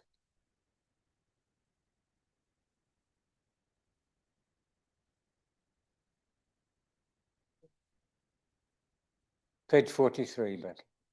I'm just working out what, yeah, I mean, part of, they have got, as Owen quite rightly said, they've got inherent building regulations that they have to meet. There's no, Mhm. they don't have an option in that. Yeah. So it's if anything else that potentially they can't meet, they could come and submit that information to us, and we'd have to assess it and decide whether or not we were prepared to still discharge that condition on the information that they've submitted. So they'd have to come and write to us with that information, but obviously they've still got building regs that they've got to. Oh, yes, of comply with. course, yeah. It's just the extra that's there. It's the extra on top they'd have to prove, given this is a new build, and it's not, where we tend to come across more problems is where it's conversions or listed buildings or that kind of things. And it's not to say it doesn't happen occasionally, but I would expect it to be less of an issue with a new build on a brownfield site. Yeah, I would hope it's robust and they don't get away with it easily. Okay, any further questions? I haven't got anybody else on my list. Councillor Whitcroft? Thank you, Chair. Sorry, me again. But just on the biodiversity net loss and change, we did speak to the agent in support of the applicant about this. Is there that there wasn't a clear biodiversity plan? Obviously, it's quite a large reduction in the sort. It's a massive. It's quite a significant net loss. I think it was nearly 50%. Is there anything in place going forward to ensure that the biodiversity net gain of 10% is assured for this site, and from a planning enforcement perspective, going, included in this, what would we do if that just wasn't there? Because I'm a little bit concerned that the response was a bit vague when we asked about that. I think at this point in time, they don't actually know how it will be secured, but we have actually enforced against somebody that hasn't done the BNG requirements. So yes, we will enforce and do and have. So yeah, that is something that we would expect it to be submitted, and it's quite clear in the condition when that expectation is. So yeah, and we will enforce. Just to be clear on that, my understanding is that it's a pre-commencement condition that there has to be an agreed plan. So there isn't a necessarily fine detail of a plan here now, but the condition is such that you couldn't develop the site until that plan had been agreed in writing, and then that would be enforceable against. Okay, not seeing further indications for further questions. I just want to just ask officers to confirm, because I think you did address the space standards within the rooms. The other concern that I think was raised was that there was suggestions that there was discrepancy potentially between the drawing in terms of the areas of the footprints of the buildings and the bridge heights and those sorts of things versus what was in the report. And I just want to know that we're confident that the areas that we're working off, the ridge heights that we're working off, are to officers' satisfaction accurate in terms of us being able to make a determination. Yeah, we have checked those. We've based it on the scale plans that were submitted, and any relevant scale plans that we have for neighbouring properties. So we measure all our plans on our system, so they are like pinpoint accurate. Well, literally, I just quoted within. So we that's how we've done it, and that's how it's been checked and measured.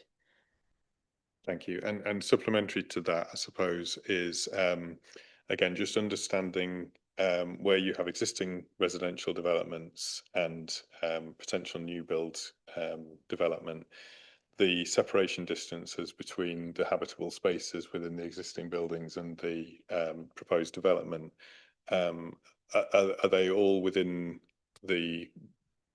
what we have as policy in terms of tolerable distances between? I know that is often a concern for any development when there's existing residential and somebody builds a new build near. If you could just talk to that, just so that we can be clear on what those separation distances are like from our policy perspective. So when the original application was submitted, a sunlight study was also submitted, and that did a sunlight calculation which worked out the angle of which a ground floor window would have sufficient outlook upwards, taking into account the scale, and the height and proximity of the nearest buildings. Now that is now out of date in the sense that buildings 1 and 2 were merged, and the sort of orientation of those buildings was slightly altered. So that is not as accurate as it was before. So on the basis of that, I have taken the distances and the measurements and recalculated it, and then the BRE standards state that you should have an angle of no more than 25 degrees, and all of the nearest habitable windows of all the surrounding properties would not exceed that 25 degrees. Thank you. Just so that everybody's really clear, when we're talking the 25 degrees, it's the view from the ground floor window up to the sky, and making sure that there's sufficient view up to the sky that like. Yeah, so it's measured from the centre of the window upwards to the ridge of the adjacent building. Okay, thank you. Okay, so without further questions, I'm going to move us into debate then. Again, just so that everybody's clear, I'm not at this point seeking a proposal for a way forward or anything. I just want people to give indications of where their thinking is. It's an opportunity to talk out any issues that people might have, and see where that takes us. So it's a floor is open.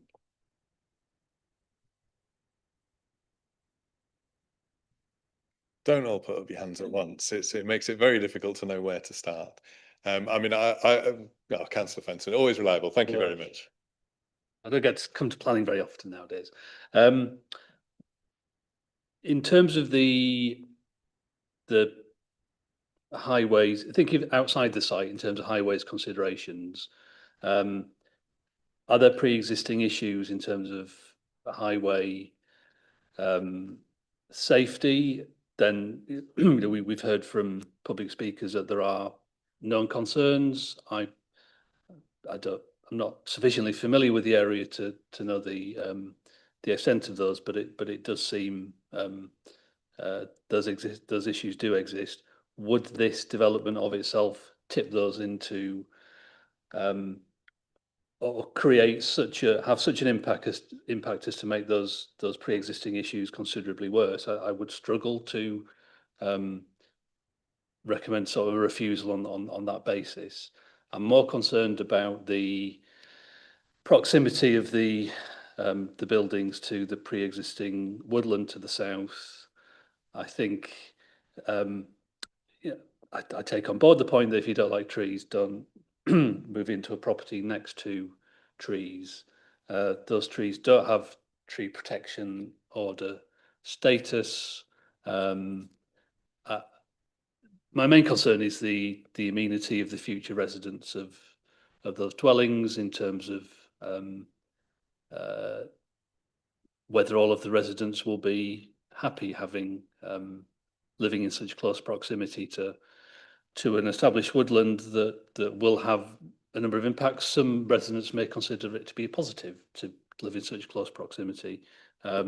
My experience as a councillor is people tend to realise after they've moved in that they're next to an established woodland, and then demand all kinds of things are done to make those trees go away. So, and whilst I don't propose that we kind of indulge sort of tree haters, it does concern me in terms of a lack of thought that's been given to the implications of the site layout, which then leads to the question: is it overdevelopment because of the desire to maximise the return of housing on the site, which I entirely understand, and when sites such as this do come forward, clearly there's a need to maximise the usage, but in a way that does create a livable space. And I've seen some really quite sensitive and innovative developments on small sites. I think it is possible.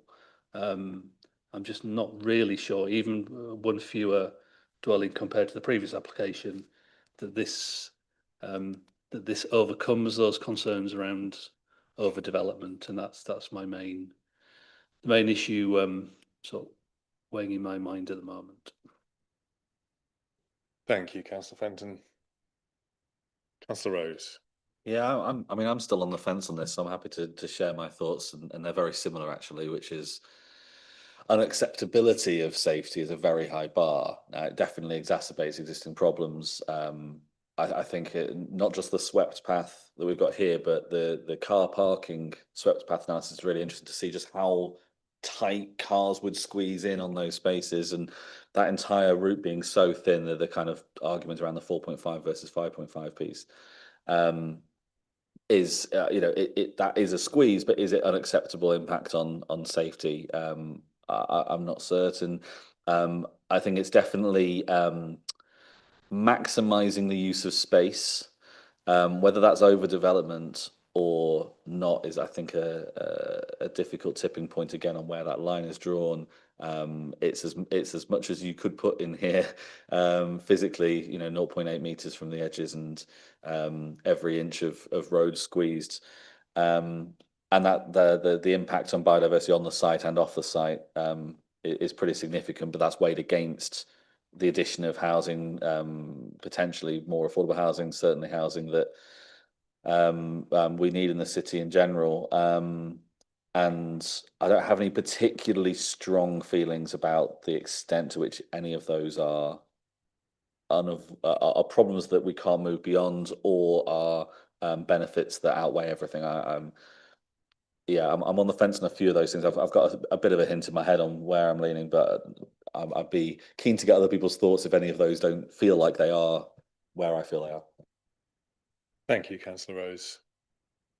Councillor Fisher. Thank you, Chair.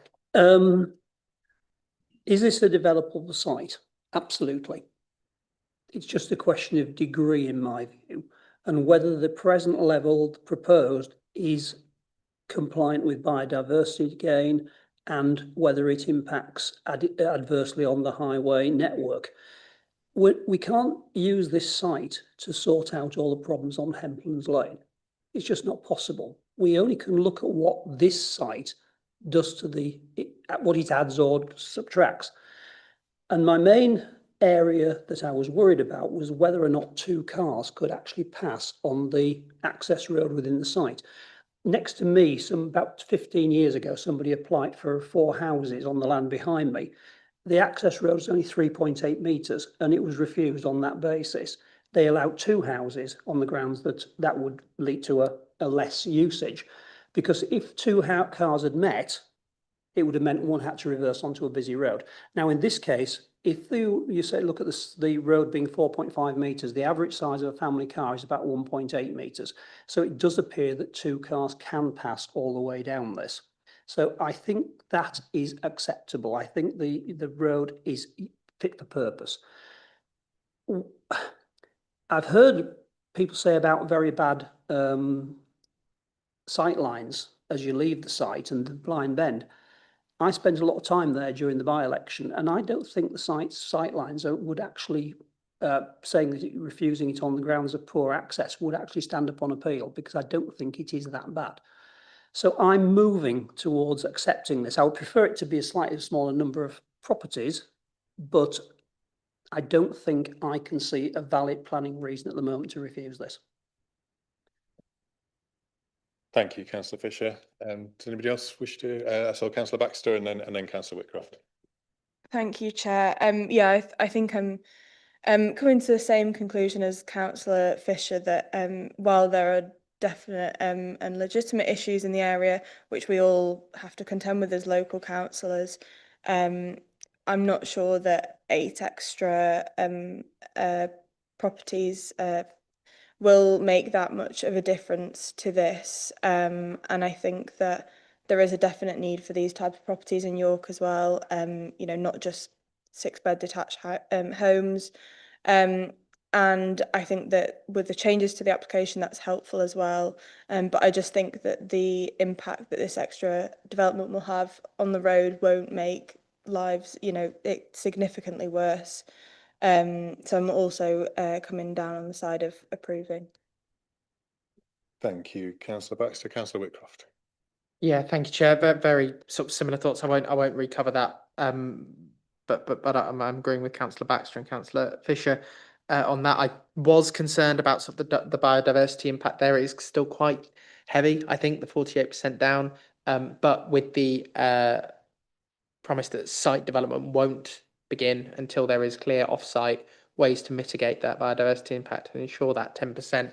I feel that sort of dealt with that particular issue that I was worried about. As always, it's the balance with the housing needs of the city against the concerns that some local residents have about overdevelopment.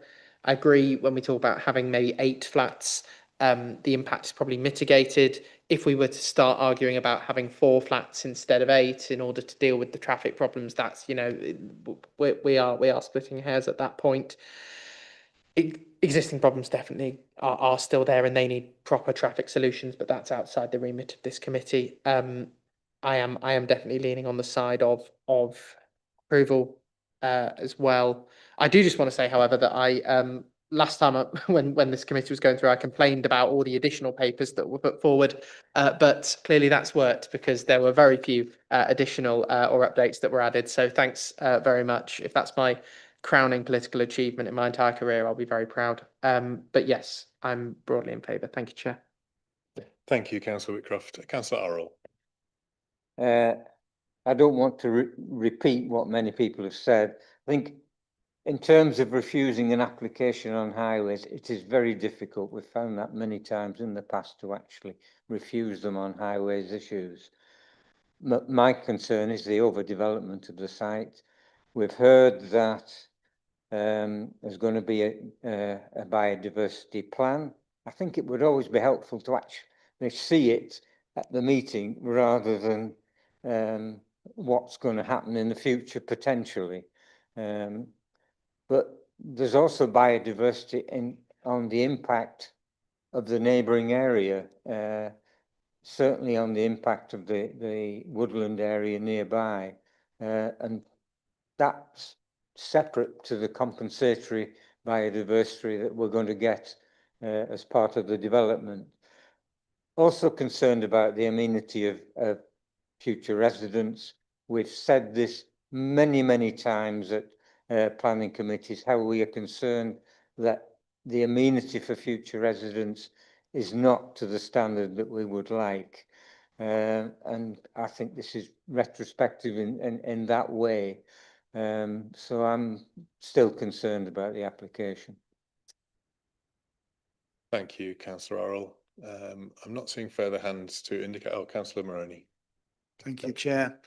I mean, if I can be brief and summarise, in my humble opinion, this is overdevelopment. I fear for the people that are going to live up against the southern border. I just think the future there is bad. But I do thank the officers for going into this in such detail and looking at what rules and regulations we're operating under. And from all the discussions we've had today, I can't see there are any grounds that are robust and defensible to refuse this application.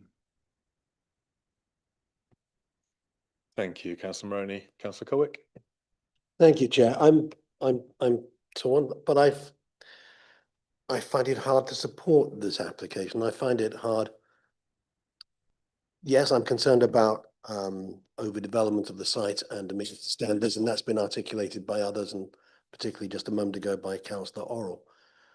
But I'm not quite so quick to say that we shouldn't be taking more seriously the highway safety issues, the concerns that have been expressed in the report, and highway safety at this particular juncture and at this particular point on Hempland Lane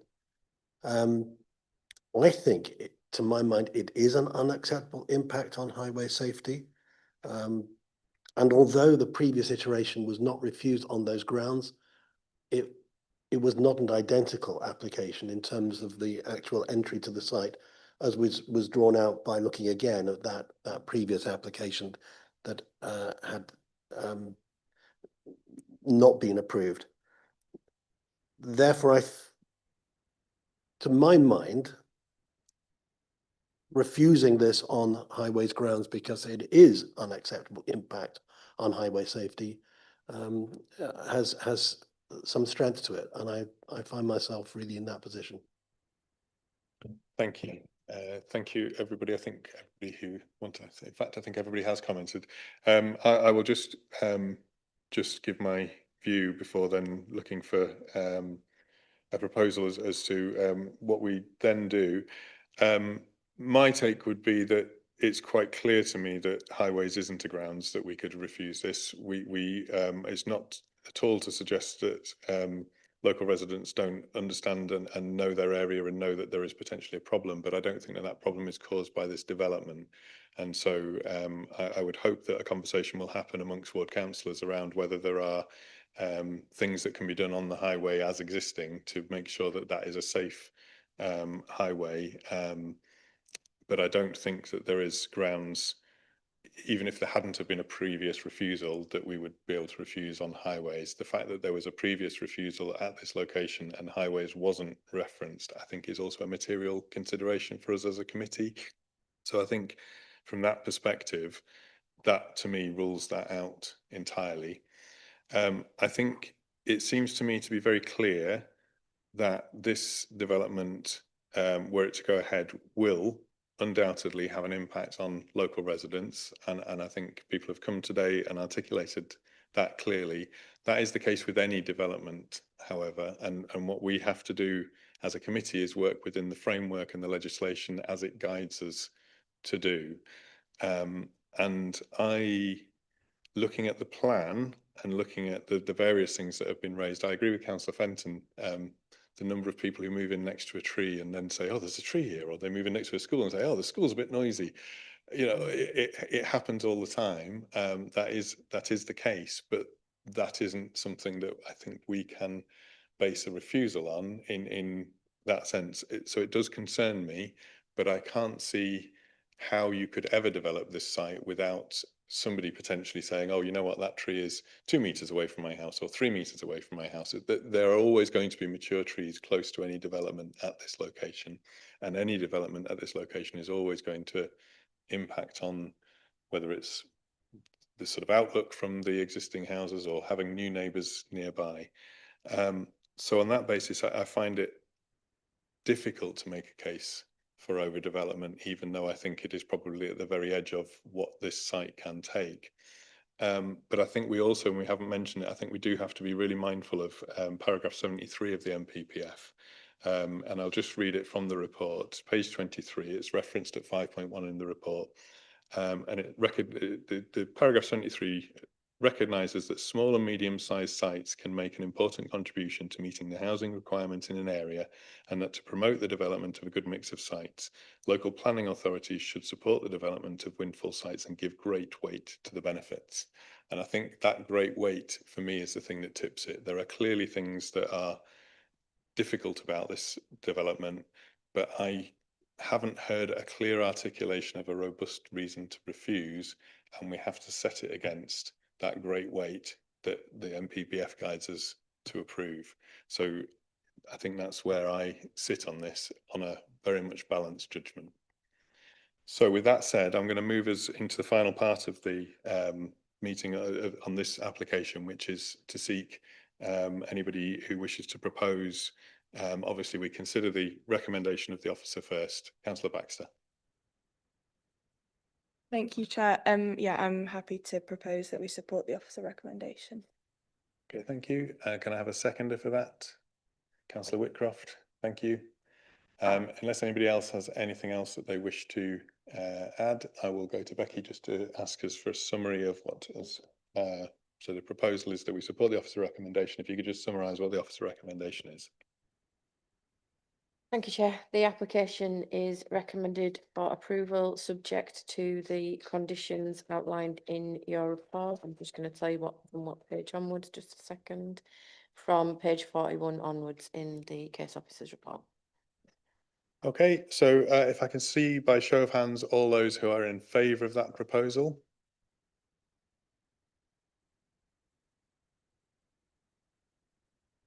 Okay, and all those who are against that proposal? And any abstentions? Okay, so that's 6 in favour and 3 against with no abstentions. So therefore the officer recommendation is agreed and the approval is granted for that application. Thank you everybody for your time. Thank you in particular to people who've come in to speak to us and make their cases. We will now take a short adjournment before moving on to the next application. Can I request that everybody's back in their seats by 6:30, please?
Okay, welcome back to today's meeting of the Planning Committee. We've had some slight changes to the committee membership during the adjournment.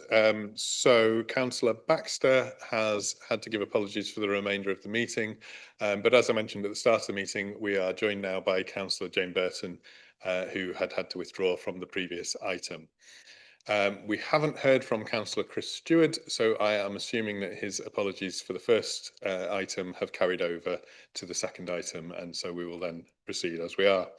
And we are then moving on to the application, which is at agenda 5B, page 73 of the reports pack, which is the application at Willow House for the erection of 36 dwellings.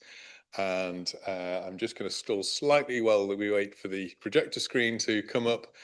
And then I will invite Becky to talk us through the plans. Whilst I am doing so, I will just invite, with the changes of committee and a conversation that's happened, if there's any additional declarations of interest. Councillor Whitcroft.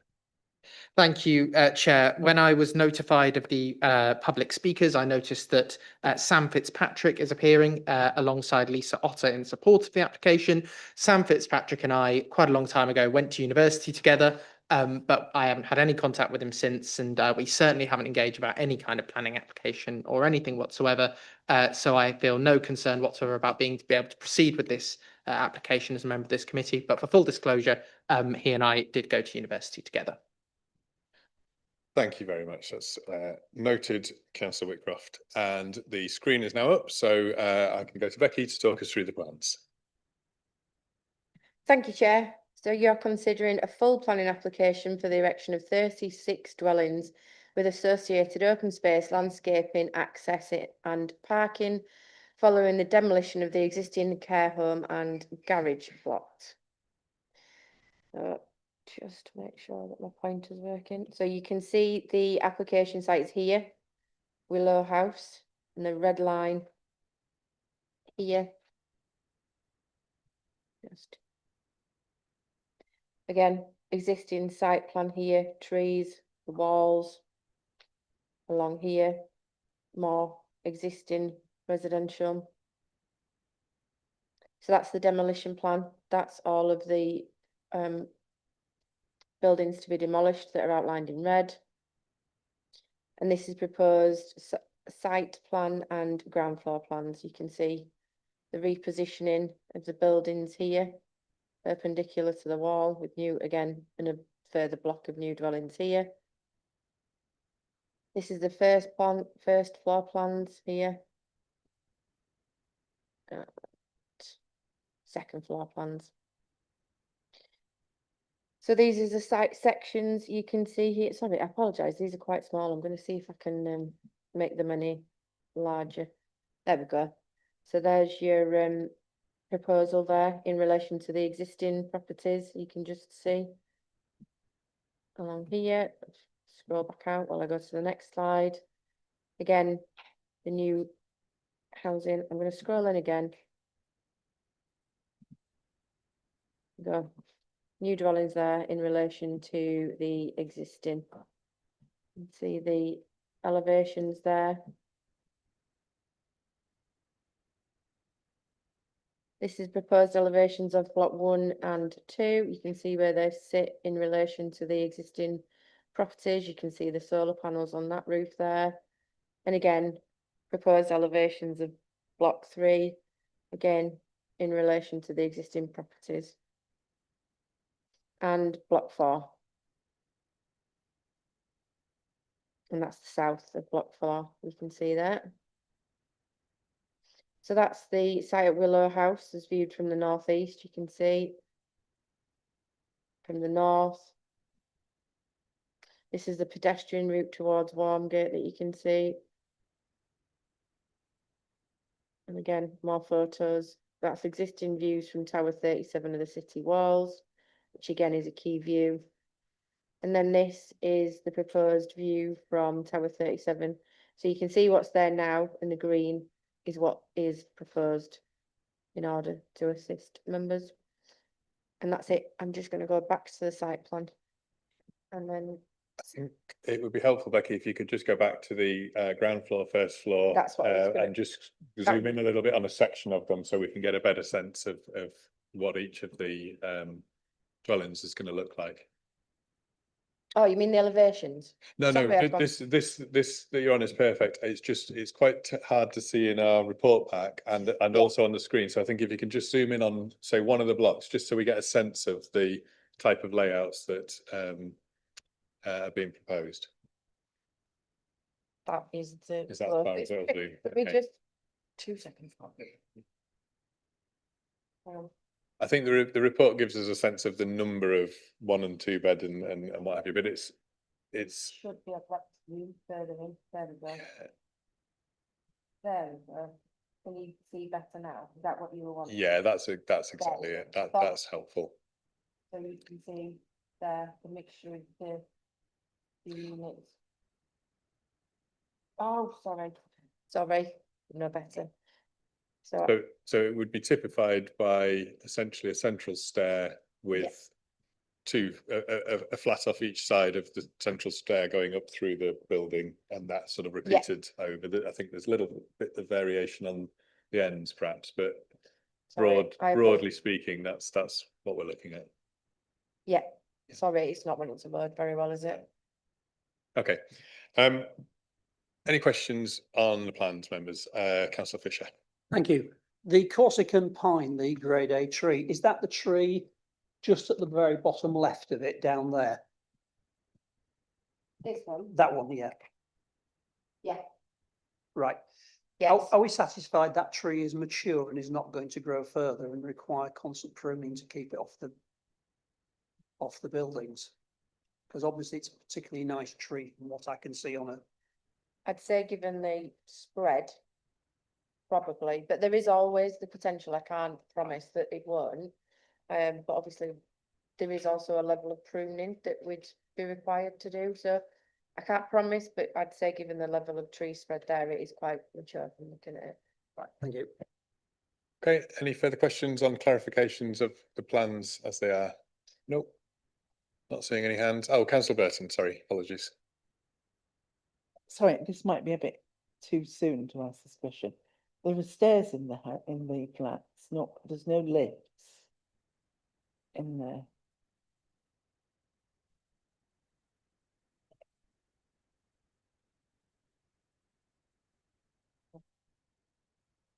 Yeah, there isn't any, but there is a variety of accommodation within. So I think there is just some ground level.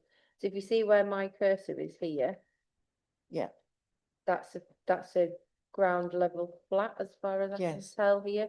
So there is it's an affordable housing scheme, and there is a complete mix and type of units. They're not all necessarily accessible, but there are a mixture of accessible. I'm glad that there's a good mix. There's Yeah. a mix. I was just wondering about people visiting the flats, for instance, if they weren't accessible. But it was just a question, and I don't know whether a stair lift could be added or something like that to the staircase. But I also know that lifts are expensive, so it was just a question. I think that's a really good point to raise, and yes, I think it does appear to me from the drawing to be clear that there are some of the dwellings that are only accessible by a stair. This is perhaps something to ask the applicant, and then we can certainly explore back in terms of policy compliant, because the report does suggest that all of the dwellings are either wheelchair user dwellings, accessible and adaptable, or visitable. Yeah. And as you rightly point out, they may well not be visitable if they are only accessible via a stair. So let's, if you can raise that question with the applicant, and then we can clarify with officers in terms of policy compliance and what have you as well. Okay, anything else in terms of the detail of the plan at this moment? Are we satisfied we know what we're looking at, what we're dealing with? I'm seeing nods, so that's great. Thank you very much. You can turn the projector off for the time being, Richard. Thank you. Officer updates. Becky, I think there are some updates, aren't there? Thank you, Chair. So in terms of updates for this one, there is amendments to a number of conditions. I don't intend in reading them all out, the exact amendments, but wherever there are amendments, it you can see a strike, it's struck out what we are removing, and it's bold what we're adding. So for example, condition 6 will, instead of reading no development shall commence, it is now changed to read no above ground construction works on the approved dwellings. So they're the changes that we've made. There's also a further update that's not on your additional information sheet, which I'll just give verbally, just to confirm that all bedroom sizes achieve the required standards. There's also a duplicate condition. There's condition 29 twice by accident.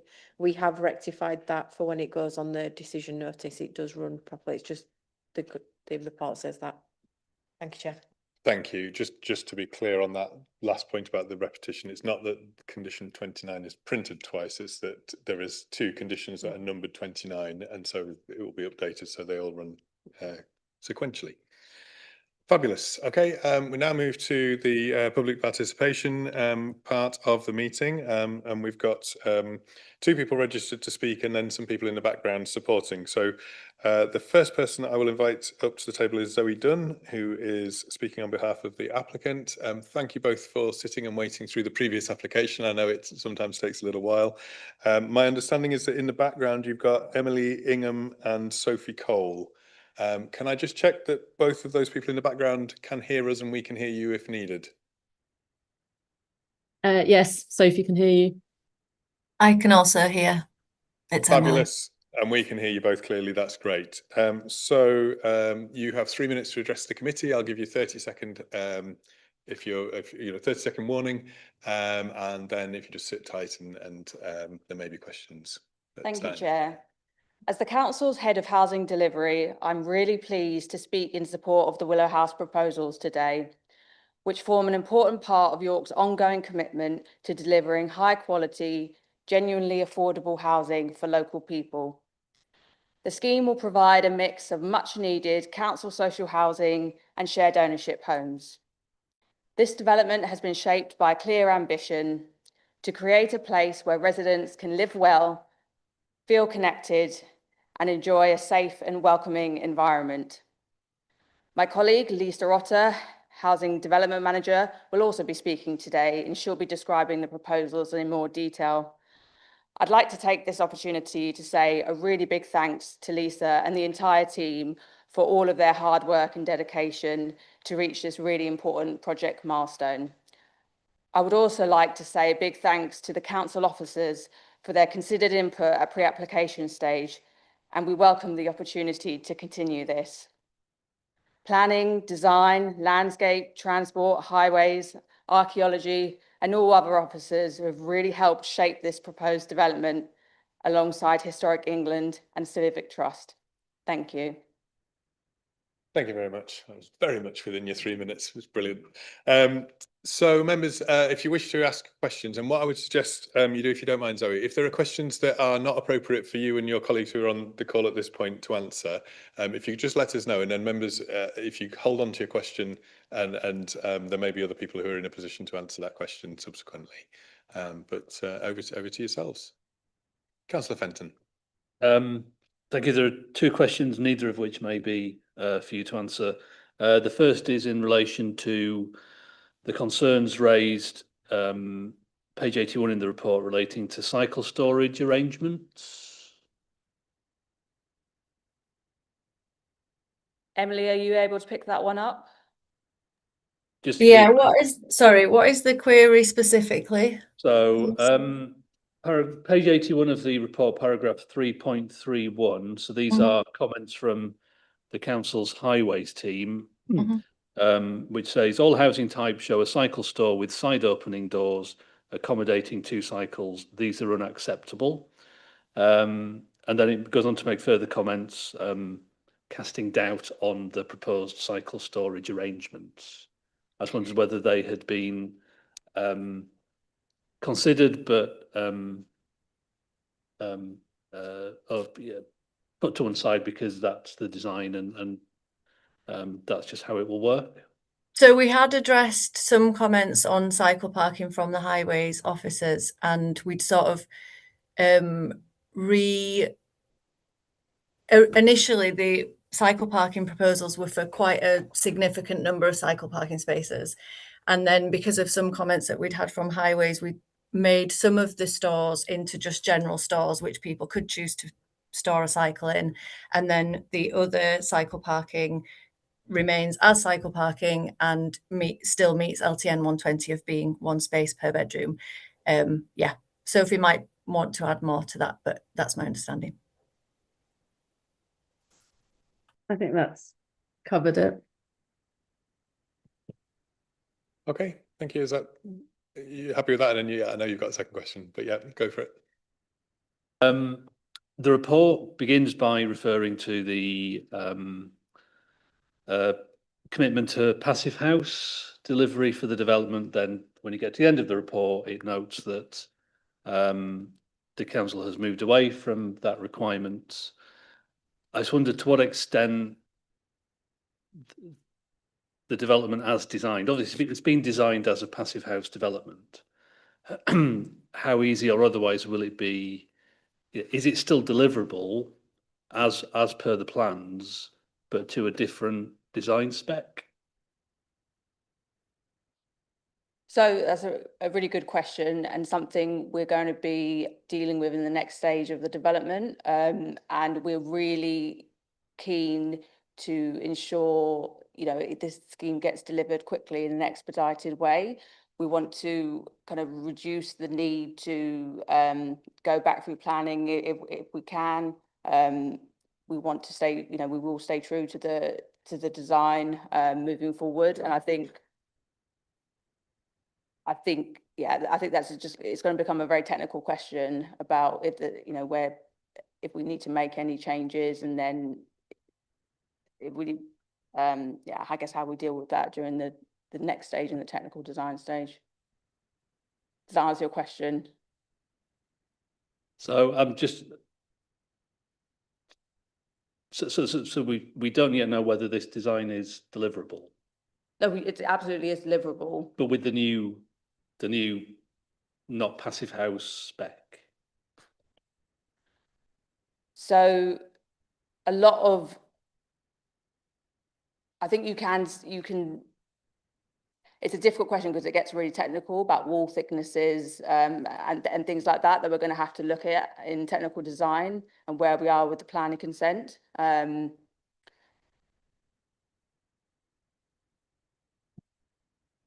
suppose to just sort of pick up on that point, and maybe from committee's perspective to satisfy committee at this point, the question might be sort of phrased in terms of if it's being delivered at the I forget what it's called now. It's the Homes England something standard, isn't it? Which is sorry, Healthy Homes, which is a slightly different standard than the passive house. Your anticipation would be perhaps that the any amendments that might be needed to the design wouldn't be so significant as to require coming back to planning for a different. You're looking more at a non-material or a potentially Section 73 amendment, which is doesn't change the principle of the development or the design significantly. Yeah, absolutely, and it's not. And as you may be aware, that executive decision was really driven by our commercial experiences in the programme and challenges in delivering to passive house certification standards. And what you can do is you can still design to passive house principles, but not achieve the actual certification. So, yeah, as chair, kind of, yeah, thank you. You sort of helped help me with my thinking there. You can still move forward with this design, but not necessarily need to meet the passive house certification. And that's what we'll be aiming for. Okay, thank you. Further questions? Any other indications? Councillor Rose. Yeah, I just wanted to get a bit of a quick blurb from you around the 60% social rent, 40% shared ownership, about how that's going to work in practice, the guarantees around that being definitive and no risk of kind of outright purchase into commercial lets, into all of that sort of space, if you're able to briefly shed light on how it'll work pragmatically. Yeah, sure. So, I mean, the business case, the assumptions around the business case are based on that 60%, 40% split. And that's what we know is going to deliver a viable scheme at this, high specification. So we will, absolutely continue to, commit to that and deliver that here. And it's a strategic priority for the council as well, for all new affordable housing on council-owned sites, all new homes to be delivered on council sites to be 100% affordable, and that's what we'll be doing here. There's no, it would need a, change of planning use if anything was to become commercial on the site. That's not what the scheme is geared up for or aims to achieve. And we're not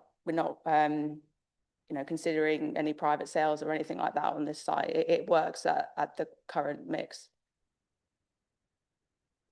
Thank you. Councillor Moroney. Thank you, Chair. Hopefully just a couple of quick points. At paragraph 3.36, there's a mention that the curb lines at one of the turning heads was unacceptable to, forgotten who it was, Local Highways Authority.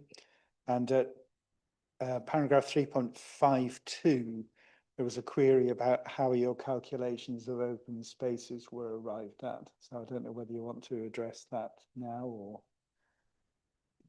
Sophie or Emily, are you able to respond to that question, or? I can do the one about the curb lines. So vehicle tracking has been carried out for the CYC refuse vehicle and works in the turning head.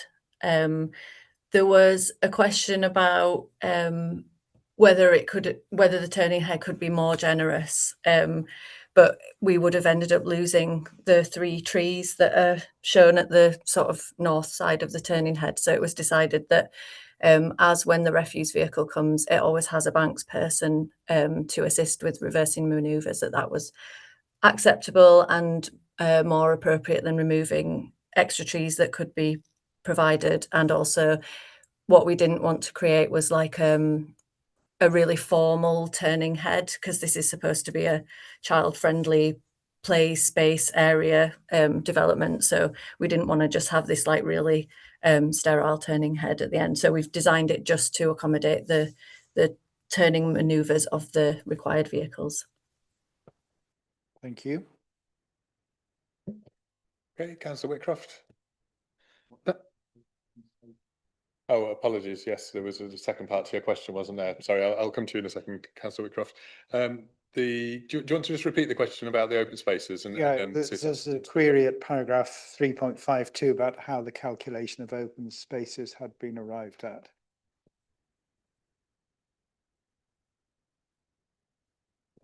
I'm Sophie Cole. I don't have the landscape team here, but I know that they would have looked at the number of dwellings and the size of the dwellings and calculated the public open space accordingly. I don't know what the paragraph actually says, and I don't know if the quote from near the end of it says it's not clear how this has been arrived at.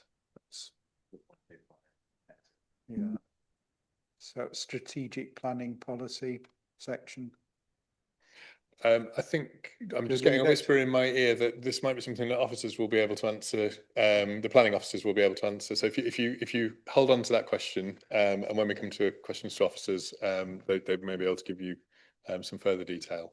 So Councillor Whitcroft was next, and then I've seen your hand as well, Councillor Burton. Thank you. I just see that the development is in a res park zone R18, and there are only 4 spaces, I think, within the actual red line zone itself for R18. If we are bringing in sort of a larger number than just 4 people expected to have a car, has there been any review of the usage of R18, and what thoughts were there behind keeping the development within the res park zone, given that there might be sort of limited spaces there? Can I ask my colleague Emily to respond to that one, please? Yeah, that's fine. Hi. So yes, the development is within R18, and we carried out parking surveys to show how well used the existing parking is in the area, in case people were going to be concerned about overspill car parking. At its busiest, R18 is only about 50% full. So there is a lot of spare capacity. However, this is a car-free development in other than the disabled parking that we're proposing, in a highly accessible location with good access for bus provision, walking into the city centre. It's a good location for this very low car development. There's 4 disabled car parking spaces proposed, and they're directly allocated to the wheelchair accessible homes. And so we think that with the protections that are already on R18 to stop people parking in the residence parking zone, that and with the balance of the sustainable transport accessibility options, that this is a good location for the parking provision we've proposed. Okay, Councillor Burton. Just back to these disabled parking bays and the residents parking. Will the residents of the flats and houses, as they're in the residence in that zone, will they be able to apply for visitor permits for their visitors?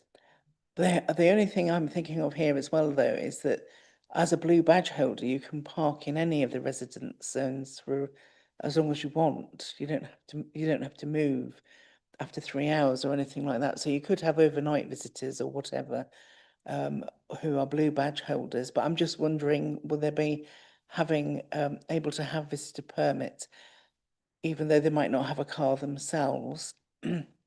That's one of the questions, and the other one relates to the lift again. I don't think. Well, Yes. I'll come back to you for your second question, but if we can Yeah. address that one first. Could Emily, you take that one, please? I think as Lisa is speaking afterwards, it might be worth waiting, if that's possible, on that question to discuss the permit question. That's fine. So Okay. we'll just park and note that there's a question about Res Park, and then if you want to ask your second question, Jane. Yeah, I noted that they're all very accessible, which is great. But some are in the blocks of 3 flats. So how would a wheelchair user get to the top floor if there isn't a lift or a stair lift in the blocks? Sophie, are you able to answer that question? Yeah. So the development has provided a range of accessibility levels. So we have 4 M43 fully accessible units on the ground floor of the blocks around the tree. All the houses are then M42 accessible, and then the walk-up flats are M41 accessible. There are allowances within the M41 part of the building regulations where there's exceptions where stair-free access isn't provided. So the first and second floor flats are M41 with private stairs up to them. Chairlifts can be provided or retrofitted within those stairs in the future if required. There's the allowance around the sort of opening of the door and that sort of thing that's been taken into account. Does that answer the question? Is that okay? Yeah. Yes, it does. And I have seen very old houses with stair lifts included, and it works really well. So good that you've thought about it in advance. I think one of the moves here in terms of the walk-up flats was to try and reduce the shared core areas and try and reduce any sort of maintenance and service charges for socially rented or shared ownership residents. Okay, thank you. Councillor Rose? It's just a very short one. Just to double check my understanding then, there's no room on any of these floors that isn't accessible to a wheelchair user? No, that's what I was trying to. No, I think I will try and paraphrase, and if perhaps people on the call can just confirm. I think, as I've understood it, there are rooms which are up flights of stairs, but they are still within adaptable standards. So the minimum width of doors, for example, and the once you're in the accommodation, it's all at a designed in a way that is adaptable in future. And so that might include adaptations to make them accessible to somebody who's not able to use the stairs, but they're not built as accessible. I mixed my words up. What I meant was that can be accessed with changes, but also that what I didn't ask, sorry, is every property currently accessible to get into the property? So it's not that the public spaces need any changes going forward. Every property is currently accessible and every room could be made accessible. Yes, correct. Okay, thank you. There's no public entrances or public areas. Okay, are we all clear that we understand that? Yep. Okay, further hands, further questions, or are we happy at that? I'm not seeing anybody else with an indication. So thank you very much for, well, first of all, for waiting through the previous application and then for coming in and speaking to us. If you want to take your seat back in the public gallery, and then I'll invite Lisa Otter to come up to the table, who is also here speaking in support of the applicant. And you're joined online by Sam Fitzpatrick. So if I could just ask Sam, if you could just confirm that you can hear us okay and we can hear you. Yeah, hi councillors, I can hear you fine. Yeah. Fabulous, and we can hear you fine as well. So Lisa, same scenario, you've got 3 minutes to address the committee, and then if you just stay where you are, there may be questions, and I'll give you a 30-second heads up when I think you're getting near the end of the time. Oh, and just pop your microphone on before you start, sorry. There you go. Okay.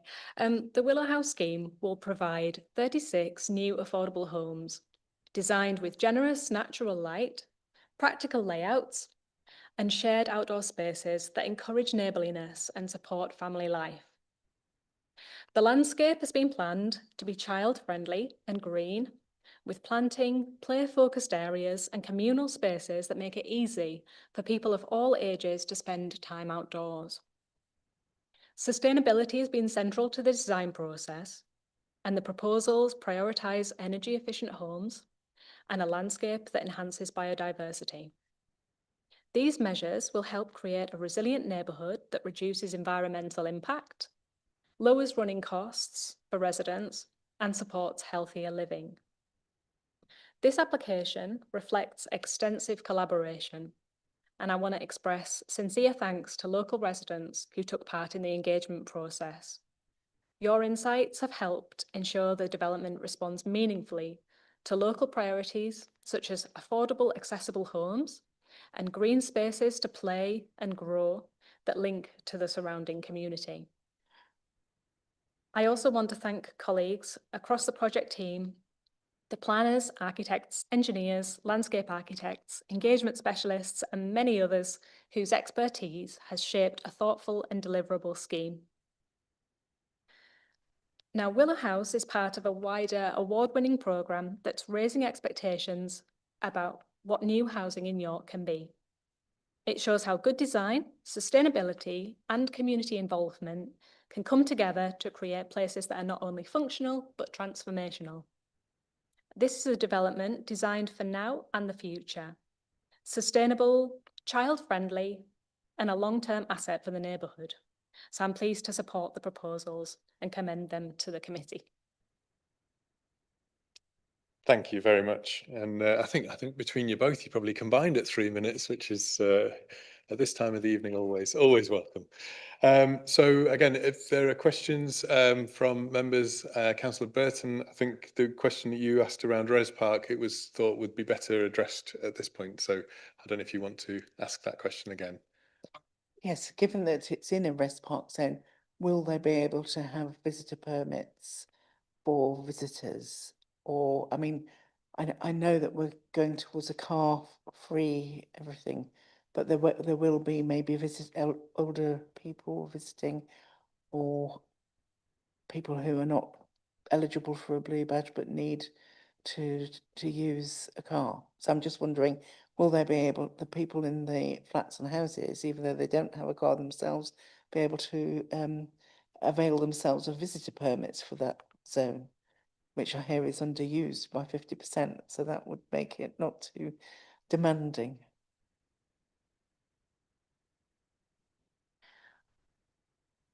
So the strategy for the scheme was that we weren't to allow residents to apply for a permit because of the car-free nature of the scheme. Obviously, it's come to light actually that there is significant capacity that we hadn't realised that would be the case, and so that's something that we will need to address with the highways team in terms of working with them to it's possible to apply to basically prevent residents from applying for a parking permit, but if we could do something around visitors, that would be useful. So that would be something we need to work through.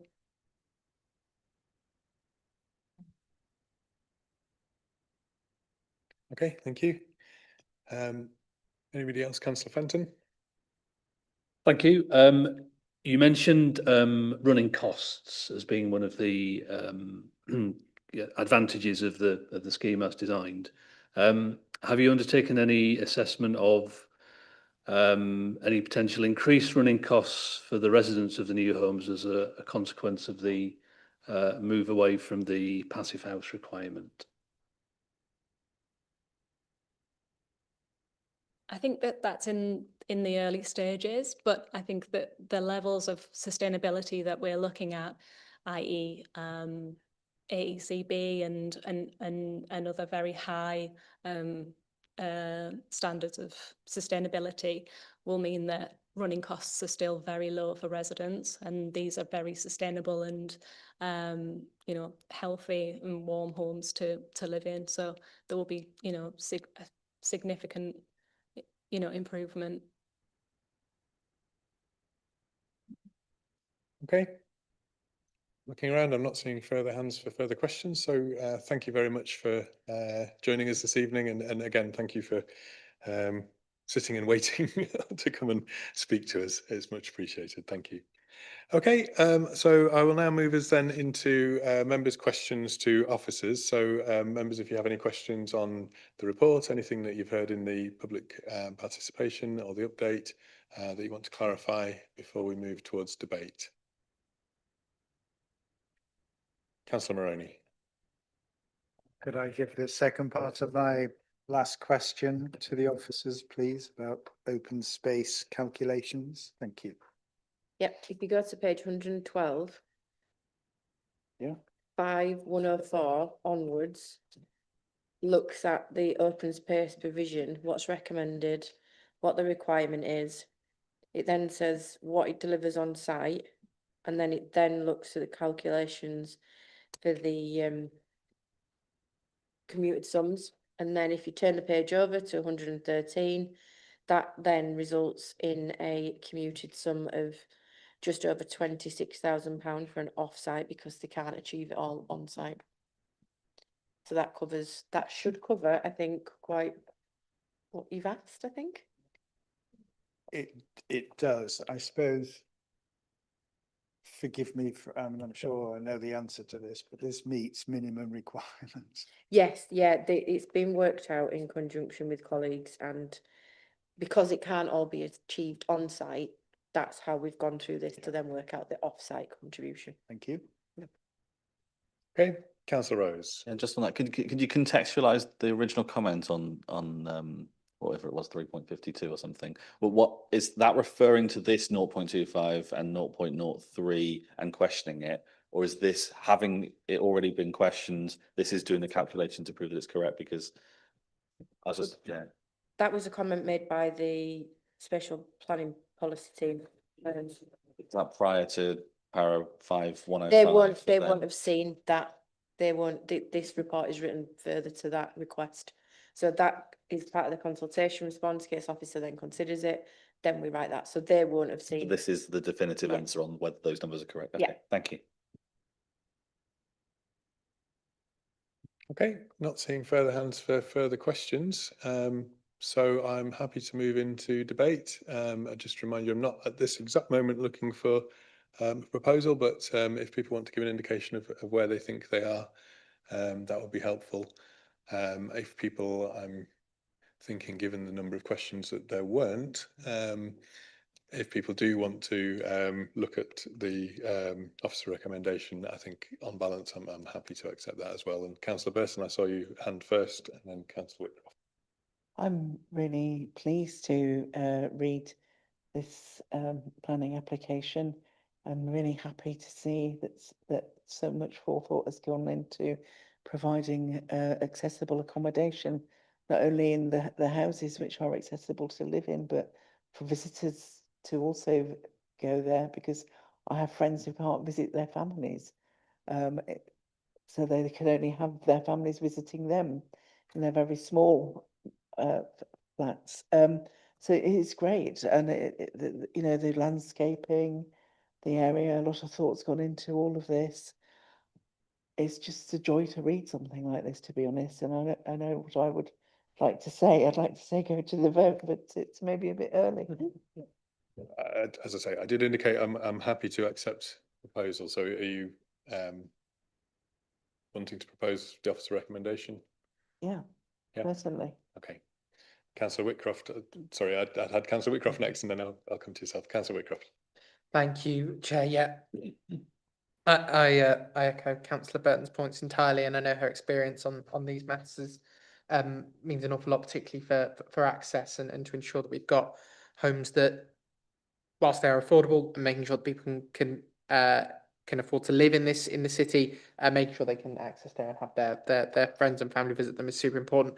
This just sort of absolutely shines out as a really good example. So my commendation to the officers on putting forward this.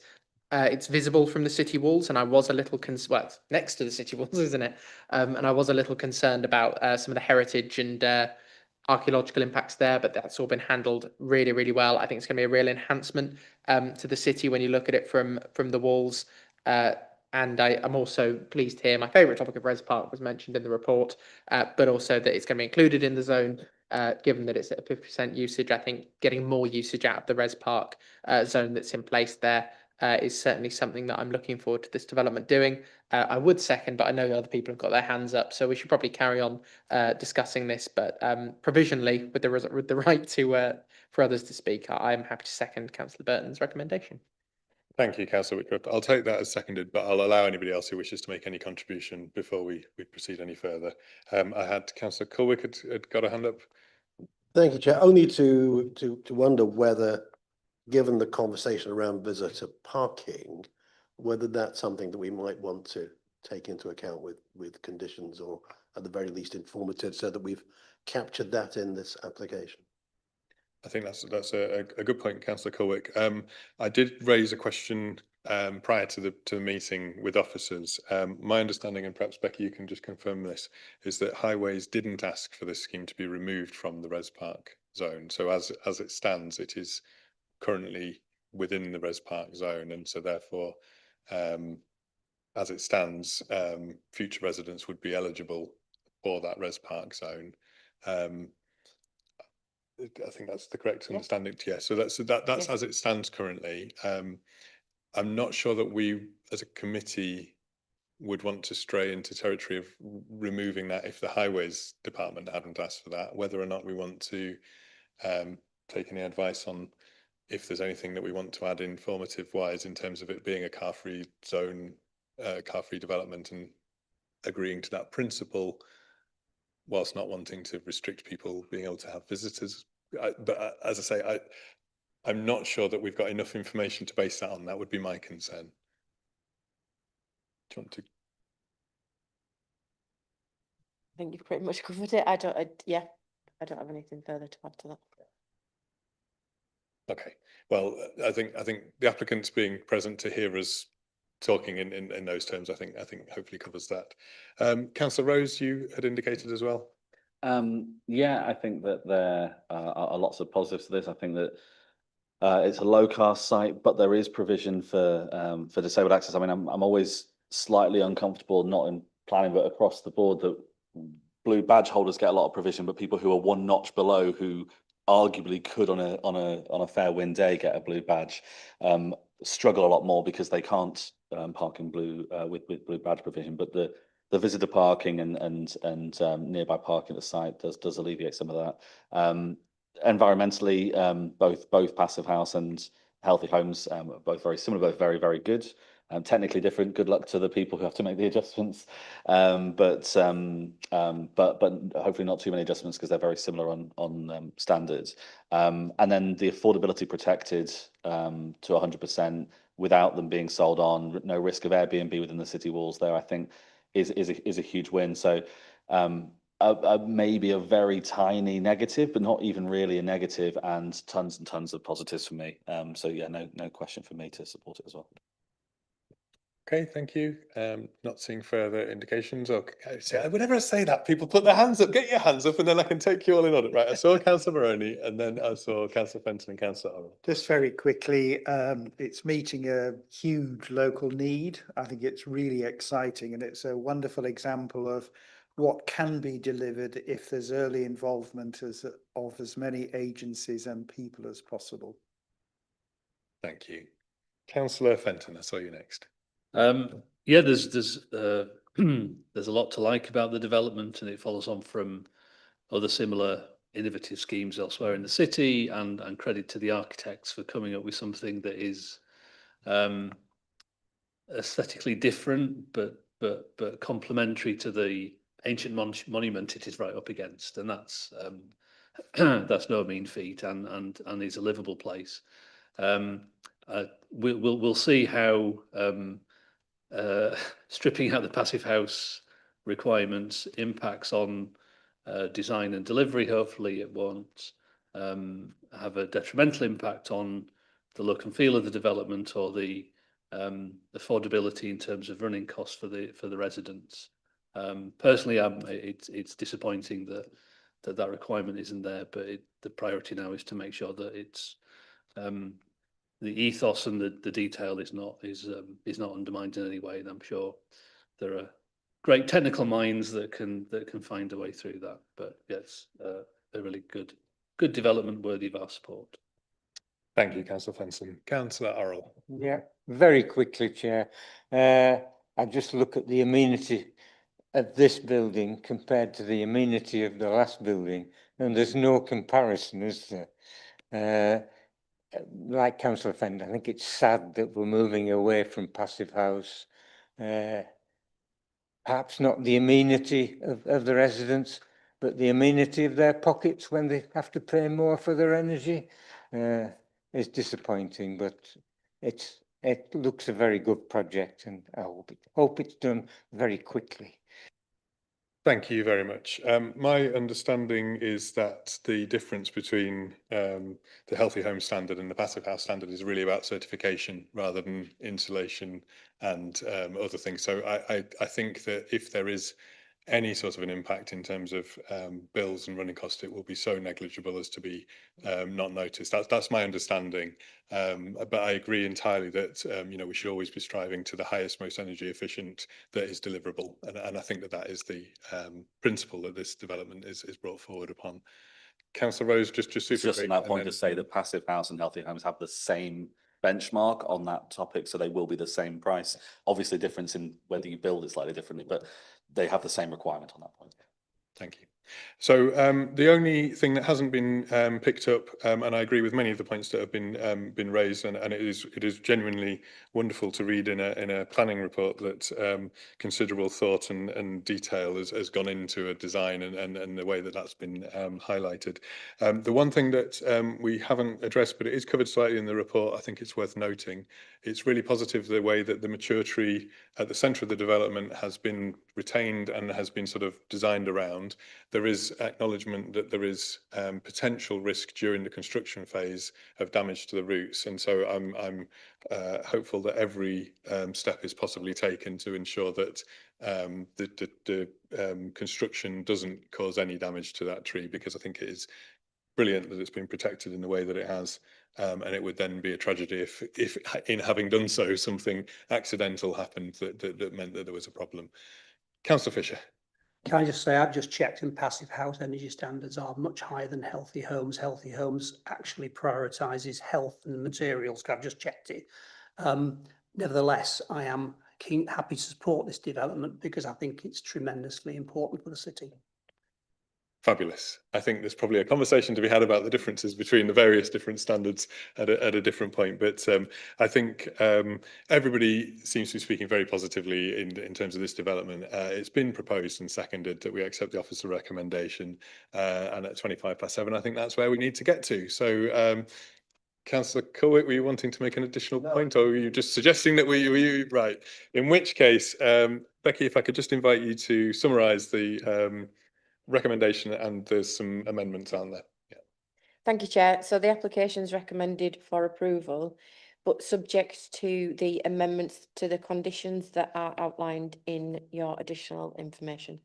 Okay, thank you. And the renumbering, which was the verbal. Oh, yeah, sorry, and the renumbering. Okay, so if I can see by show of hands, all those in favour of the proposal. And I make that unanimous, so I won't go through the remainder of the options. That is therefore approved.